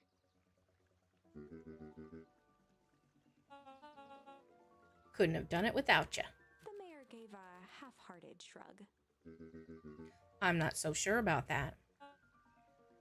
Nonsense. That reminds me, I wasn't able to thank your sister for her contributions. Yes, she has been indisposed of late. She doesn't like me much, does she? Oh no, that's not it at all. She's just been busy. Of course. Regardless, I would be forever grateful if you could pass my thanks on to her. The History Museum adds a real air of import to the whole affair. And we couldn't very well celebrate the story of Beacon Pines without including the Valentines. My father was a great man. You're darn tootin', he was. Kerr locked his arm on Gus's shoulder. But I mean the entire Valentine family. Present company included. Can I ask you something, Mr. Kerr? Call me William. Ask away. William, why are you doing all of this? Gosh, I never felt one needed a compelling reason to throw a party. Not just the festival. All of this. There's gotta be 100 down on their luck towns out there. Why the Perennial Harvest so invested in helping Beacon Pines? You know what I love most about agriculture business? Seeds. Seeds? Yep, little bundles of potential. With a glimmer in his eye, Kerr gestured grandly toward the horizon. You treat a seed right, nurture it, feed it, and it can grow into something truly special. You see potential here?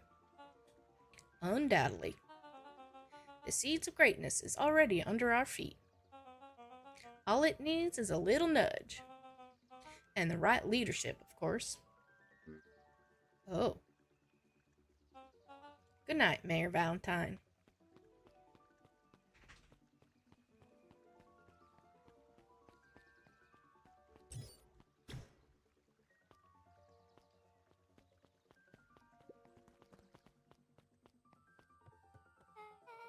Oh, this is nice.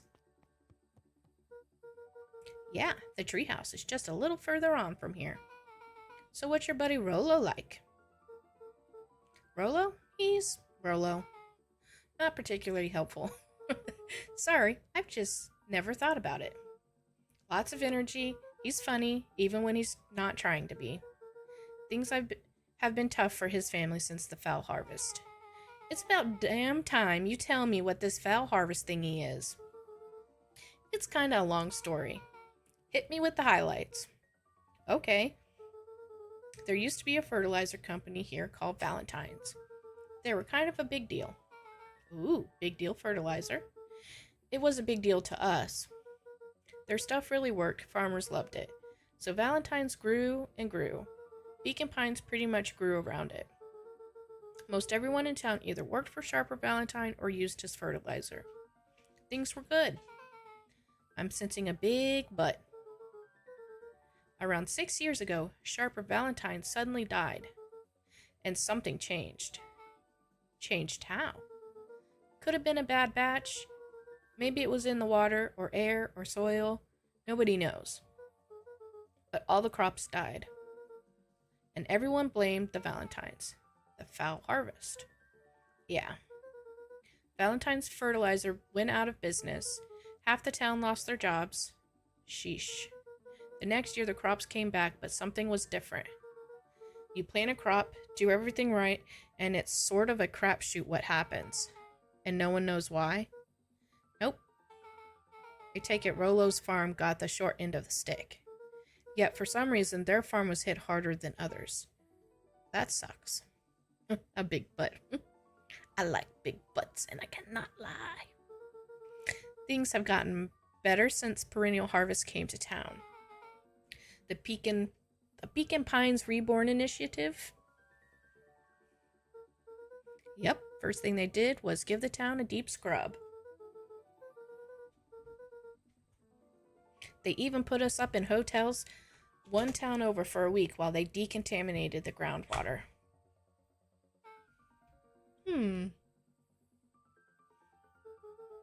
We'd better get going.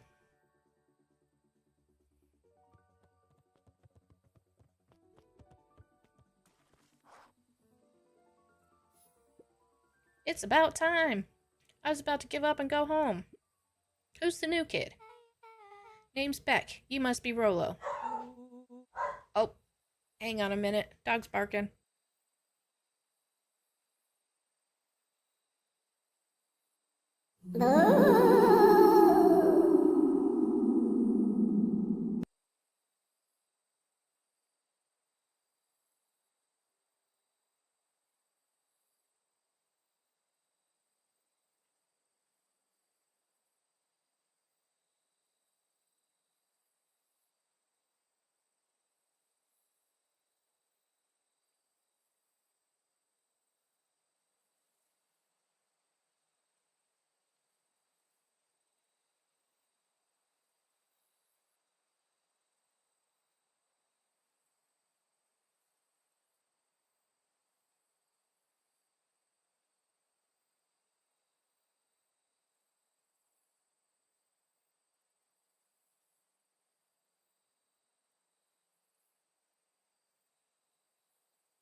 All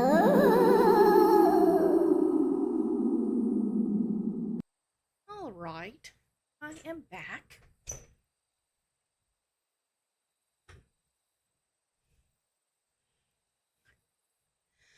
Okay, the dogs were barking at Mike. He just got home, apparently. Okay.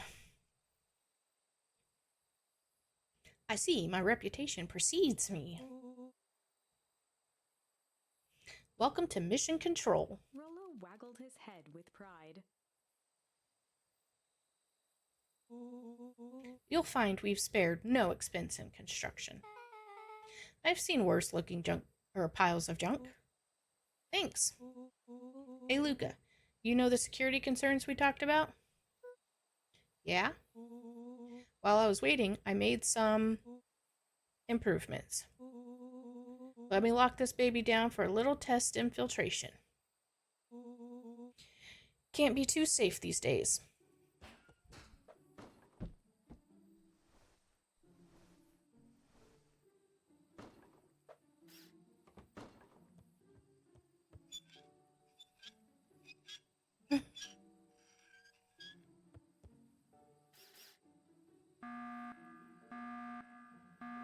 Oh my god.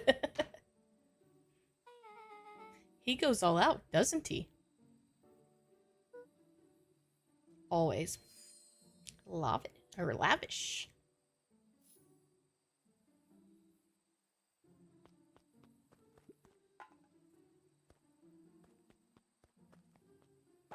Oh.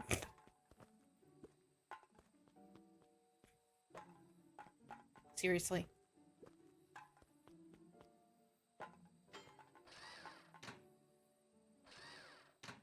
Seriously.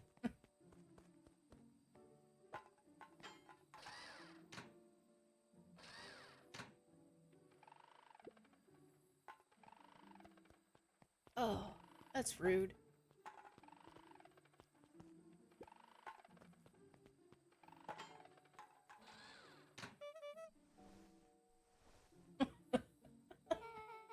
Where did you guys get all this junk in the first place? There's a guy in town named Jeff who trades us junk for snacks. Junk food for junk. Nice.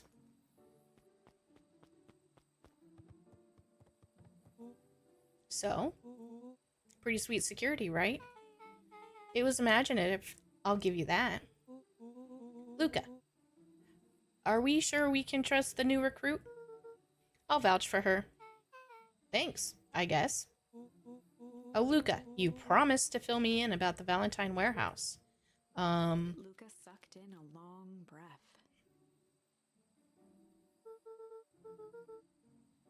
So like I said, there was someone there. What were they doing? I don't know, but the place was lit up and active. Maybe they were squatters? I don't think so. It seemed more organized. When the man pulled me in, I saw some sort of equipment running. A man pulled you in? Yeah, but I got away. You keep saying it was a man. They were wearing a mask, right? Yeah. Then it could have been a woman. How did you get away? I grabbed a rock or something and broke their mask. They let go and I ran. Dang. That's intense. No wonder you freaked out when you saw your grandma. Yeah, that's the other part. On our way here, Beck and I saw Eris Valentine meeting with Gran, wearing the same sort of hazmat suit. Rollo let out a low whistle. And they weren't there for idle chit-chat. It was a proper clandestine meetup. So let me get this straight. There's an operation in full swing at the Valentine warehouse. You were almost abducted in a strange man or woman, or by a strange man or woman in a protective suit. And then you saw your Gran in the same suit talking to Eris Valentine. Pretty much. I'm beginning to think this town is kinda awesome. Rollo and Luca shot back a look. No offense. And so we can logically conclude Aliens, or aliens always, have infiltrated the town. And their leader is your gran, and she tried to murder you. First of all, and for the last time, there are no aliens. Second, it couldn't have been my gran at the warehouse. I broke that person's mask to get away. The mask Gran was wearing wasn't damaged. But she's definitely hiding something. Maybe. Your Gran is weird, but she might be the most boring person in the universe. All she does is sit around all day making jam. What could she possibly have to hide? I don't know. We haven't talked much since she moved in. Moved in? Your Gran isn't from here? No, she came a few months back to take care of me after his mom went missing. Did you know your Gran before? Not really, no. It'd been years since I'd seen her. Luca, don't take this the wrong way. But are we sure your Gran is on the up and up? Luca gazed out the window. I'm just saying. It sounds strange stuff has been happening since she showed up. We could say the same thing about your family. But you're right. Luca, your Gran is hiding something. And Pa always says, folks only bury stuff worth digging up. We need to investigate your house. If my Gran really is hiding something, don't you think I would have noticed by now? That's kind of the whole point of hiding something. I guess you're right. Gran's been leaving the house for hours at a time this week. I'll call you two when the coast is clear.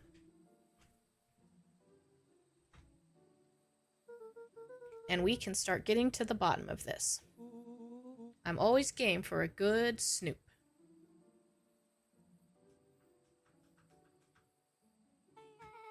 You can count me in.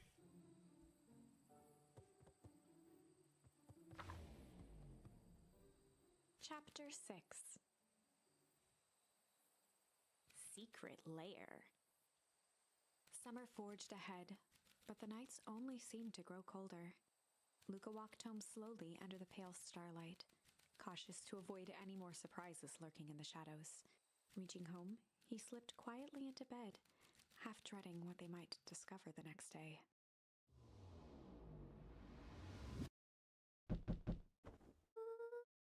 What time is it?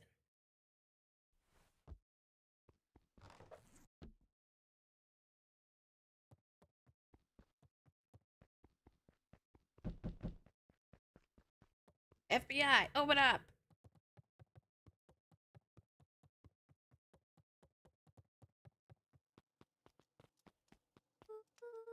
Rolo, what on earth is this? That ridiculous thing on your head. Oh, this? It helps me think. You're gonna need a lot more of those. Joke all you want. We'll see who's laughing when I crack this case wide open. The coast is clear? Yep, whatever she's been up to this week, it's been keeping her busy most of the day. Very well. The game is afoot. Luca and Beck rolled their eyes as Rolo strutted across the room. If I were a Gran, where would I hide my deepest, darkest secrets? It's in the closet upstairs. Perhaps where you might least expect it. Rolo flung open the cabinet with confidence.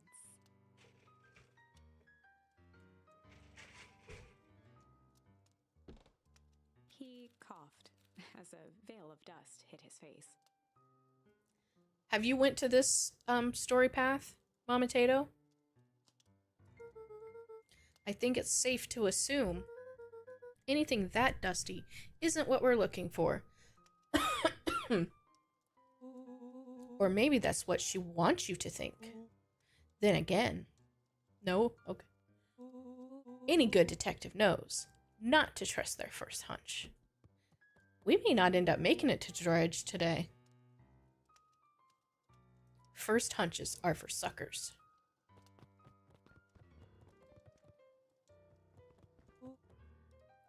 Eureka! She lit a fire in order to burn the evidence. She keeps that fire going every day, Rollo. Drat! It may already be too late. Just think of the mounds of documents lost to ash. Okay. I'm gonna stop you right there. Can we just think for a moment? Luca, is there anywhere Gran doesn't want you to go? Yeah. The closet upstairs. Didn't I just say that? Didn't I just say that? So maybe it stands to reason that we should check there first. No dice. It's locked. Well, well, well. Look who stands to reason now. And I have no idea where the key is. If it really is important, then she probably keeps it with her. Anywhere else? She has her berry bushes. Who has ever thought, I am going to take this important thing and huck it in a bush? True. Anything else? Maybe something out of the ordinary? Well, she is always worried I'll break her fancy dishware in the kitchen. But it doesn't matter anyway, I can't reach the latch. A look of realization crept onto Luca's face. All three kids snapped to glance at each other, then sprinted in turn toward the kitchen.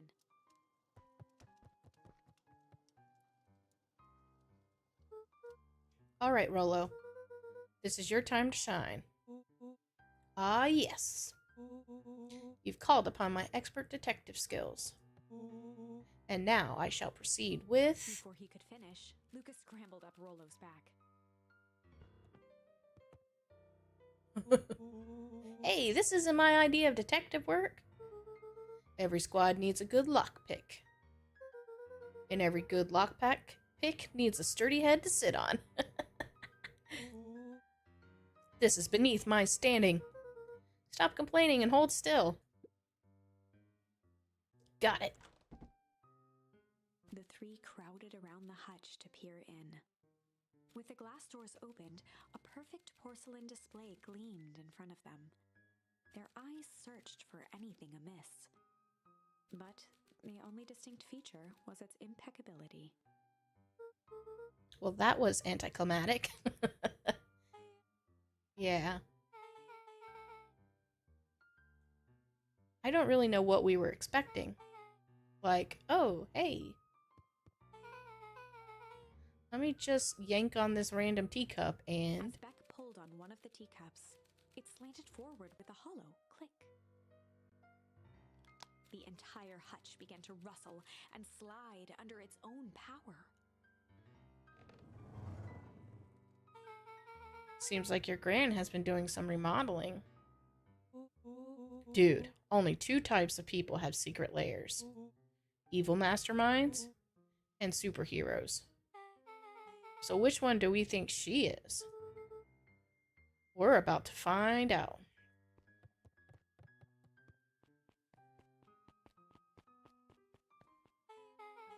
Okay, so more of an unhinged conspiracist vibe.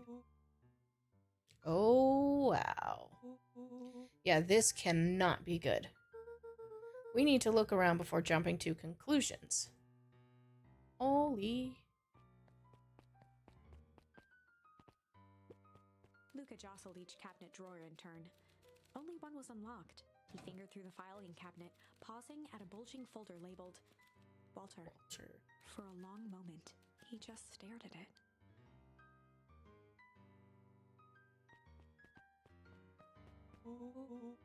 What do you got there? It's my dad. Looks like some of his old medical files. Your dad was a doctor? Luca nodded and caressed the label with his thumb. Well, are you gonna read it? Here, let me help. Rollo swiped the folder from the drawer and began leafing through the pages. He whistled to himself, barely looking at the text. How about you actually read some of it? One sec. Dense documents such as this are a lot like a cheeseburger. It's best to skip straight to the middle. That's where all the meaty bits live. Wow, I had no idea we were in the presence of the preeminent scholar in dense documents and cheeseburgers. By all means, proceed. He stopped at a page and mimed, holding up a monocle. Ah, here we are. Follow-up examination of Terence Wilby. Patient shows further signs of paleness and malaise. Body temperature continues to drop. He now describes soreness of muscles and joints. This is similar to the symptoms exhibited by Mrs. Wilby just a few days past. Still waiting on lab results from Joseph. Lola looked up with heightened surprise. See? Creepy. Yeah, that's kind of disturbing. Who's Joseph? That's Mr. Nuncreed's name. Wait. Rollo's finger traced across the page. There's more scribbled in the margins. Could it be contagious? Mr. Wilby claims the tap water at his home has been contaminated. Perhaps environmental? Lab results only raise more questions. It's like he came back to this report later and made those notes. So it might be related to something else. Rollo scanned through several more pages. Here, the writing looks shaky. I just couldn't help her. This disease, or whatever it is, progresses so fast. And with his wife passing, Terrence's condition follows close behind, exacerbated by the loss. Enough is enough. I need to take matters into my own hands. Luca, staring blankly at the cabinet this whole time, spoke softly. What does it say next? Rollo rustled the folder, trying to loose more pages. That's where it ends. What? There has to be more. Frantically shoved the remaining cabinet folders, trying to find another labeled Walter. Luca, I think that's the only one. It's alphabetical, see? What did you mean? Enough is enough. How did he take matters into his own hands? This is bullshit. Luca slammed the drawer shut.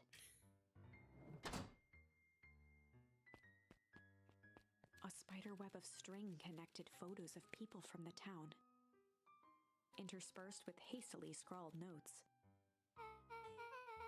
Well, she sure has kept herself busy. Is your gran a serial killer?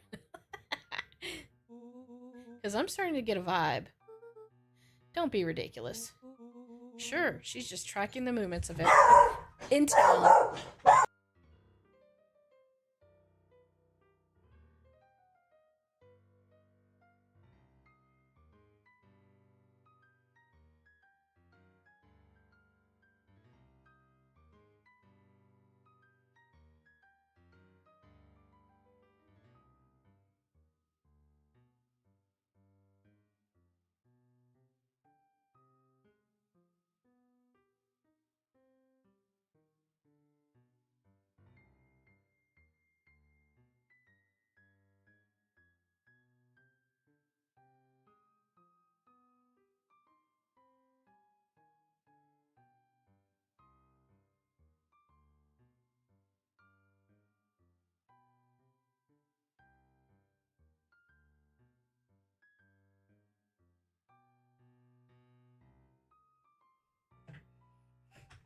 That's a bad part of having kids home from school. Gets the dogs all riled up.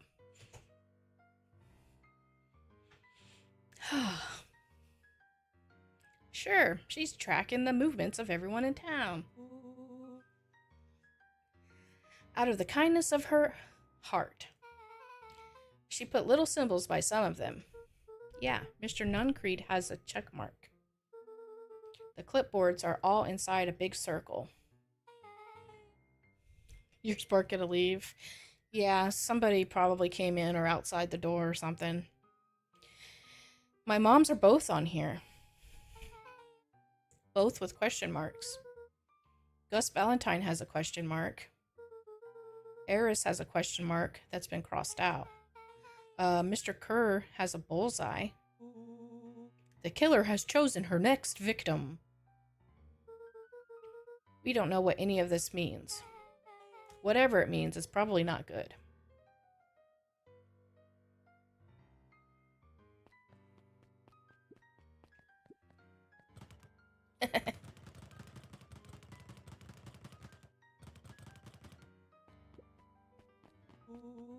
What do we have here?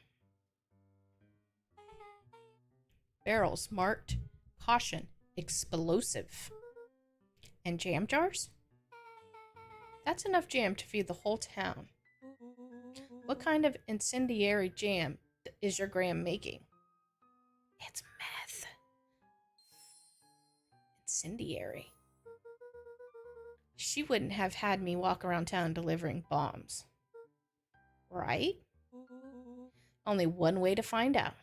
Rollo casually spun open a lid and dipped his finger in the jam. Huckleberries. He smacked his lips. A hint of brown sugar.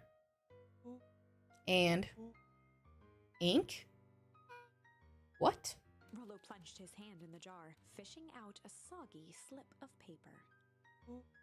Aha! Rollo offered the slimy note to Luca and licked his fingers clean. It's addressed to Mrs. Fratelli. A grand jam gram? It says, last night I used the disguise Eris provided to scout the location. The timing window should be possible. Operation Sparkplug is a go. Aw, man. Are they doing a heist? Whatever it is, it can't be good.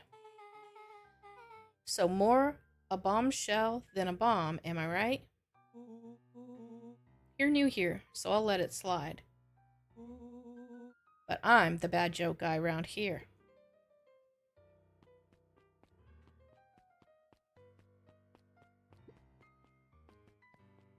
They crowded around a worn-down old map of Beacon Pines.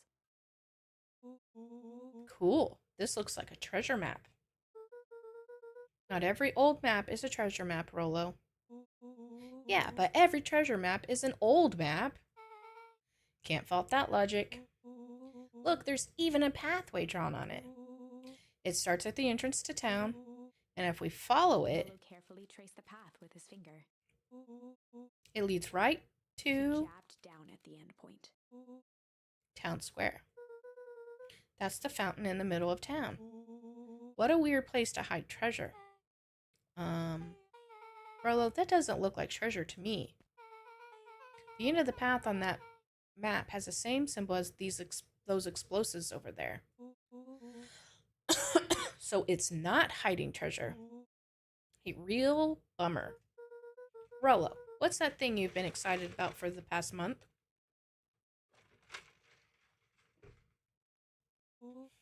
The festival. Gulp. Did you say gulp? This feels like a gulp kind of situation. Everyone will be gathered near the center of town. She's gonna blow up the festival. Not if we stop her.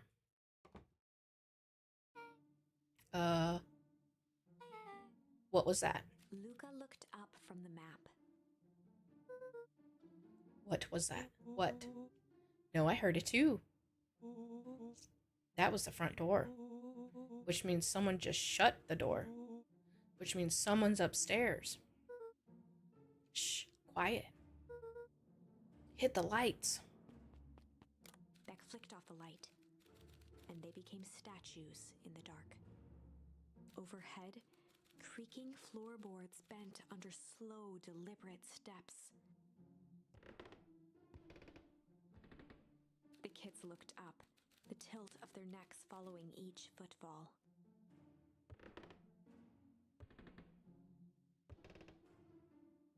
Then suddenly, it stopped. Without realizing, they'd been holding their breath. All three exhaled shakily and glanced at each other. A muffled male voice broke the silence. A final few footsteps reached the entrance above them, and the voice now echoed down the stairs. The three kids shuffled to the corners without a peep. As he began to descend the stairs, the man's voice punctuated every new step. Thump.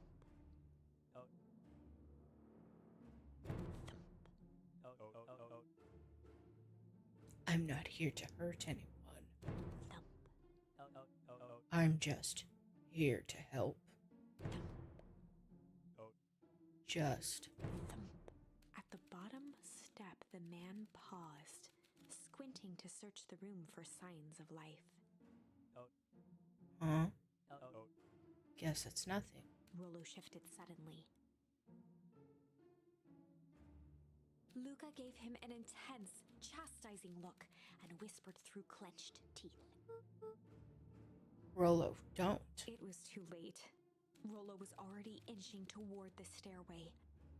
He screeched as he charged toward the shadowy figure. Flaming chicken coop! Oh my god. With all his weight, Rollo tackled the man to the ground. Rollo? Mysterious creepy man? Anyone there? From the dark corner, they saw something move. Well, I didn't know if I had it in me. But there's only one way to find out. Holy crap, Rollo. That was awesome. Wait, did you just kill that person? Lucas scrambled to the hunched figure on the ground. Pressing his fingers to the man's neck, he sighed with relief. That's gonna be like the next phrase that we use in this chat is flaming chicken coop. A flaming chicken. I feel like I've been plagued with chickens those last few days. Oh my goodness. You sure clobbered him good, Rollo. He's knocked out cold. As Beck flicked back on the light, Luca and Rollo both gasped in stereo. Mr. Tolliver. Oh, duh. Chapter 7. The Interrogation of Hiram Tolliver. Oh. Still unconscious, Mr. Tolliver slumped heavily in a shoddy old chair. His hands were bound with rope, his feet tied with some loose string. The kids huddled in a circle, discussing their plan. One thing was certain, they couldn't just let Mr. Tolliver go. They needed to know what he was doing in Luca's house. After some deliberation, it was decided. They'd run the classic good cop, something cop interrogation. Good cop, chill cop? Oh, that's our only option. They'd run the classic good cop, chill cop interrogation.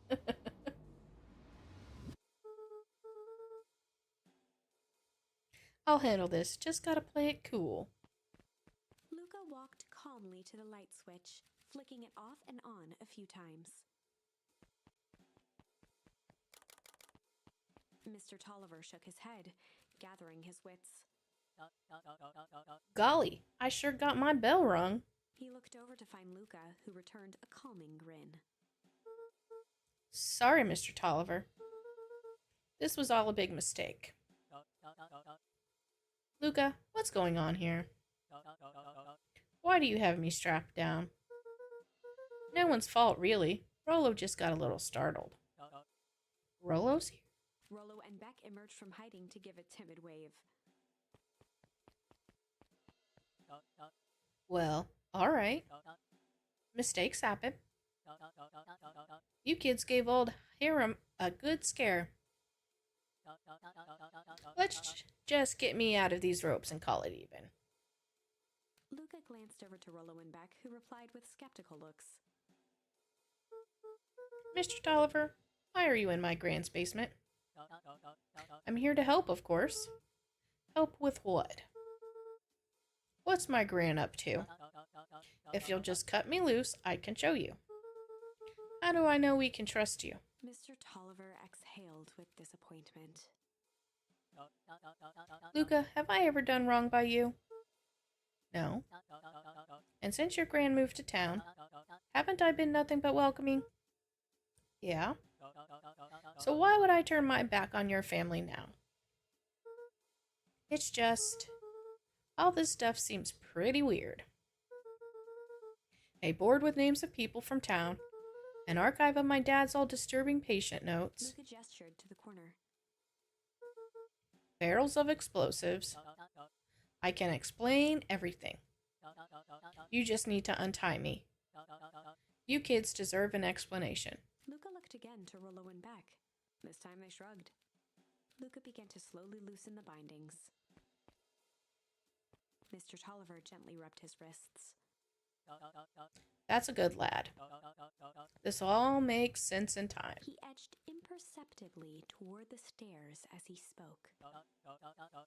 You see, this town has secrets, Luca.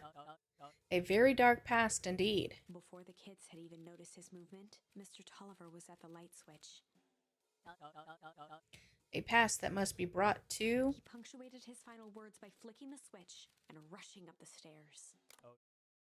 light. Son of a... Beck darted to the wall and turned back on the lights. It was too late. Rollo confirmed what they all heard. He just locked us down here. Mr. Tolliver's muffled voice came from behind the door. I wasn't lying, you know. This is for your own good. You kids just keep tight down there and let the adults handle this. They looked bewildered at each other. Play it cool, huh? Not now, Beck. They heard the staccato thump of quick steps exiting the house. The kids looked down in resignation. This isn't how it goes in Hank Atomic. For some reason, they'd always assumed it was up to them to save their town. Luca opened his mouth, hoping to conjure some magical words to make this right. Only a hollow croak escaped. The end. Damn. Well, we certainly aren't going to find a grand resolution to our tale locked in a basement. Back to the drawing board. Do we continue or do we move to Dredge? What do y'all want to do? I don't have anything else to do here.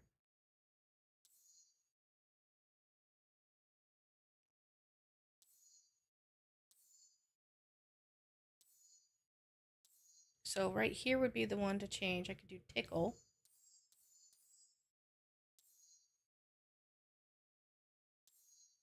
Or rumble. That would be the only ones that I could change right now.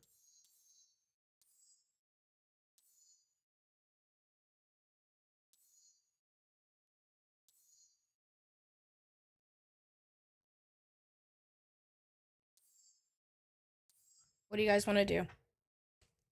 Continue this or play Dredge?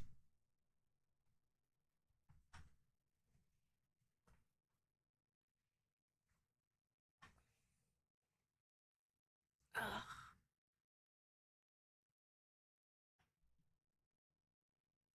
Dredge.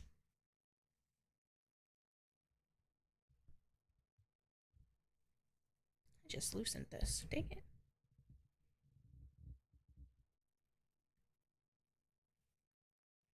It's a scary boat game. You fish and it's kind of... It is...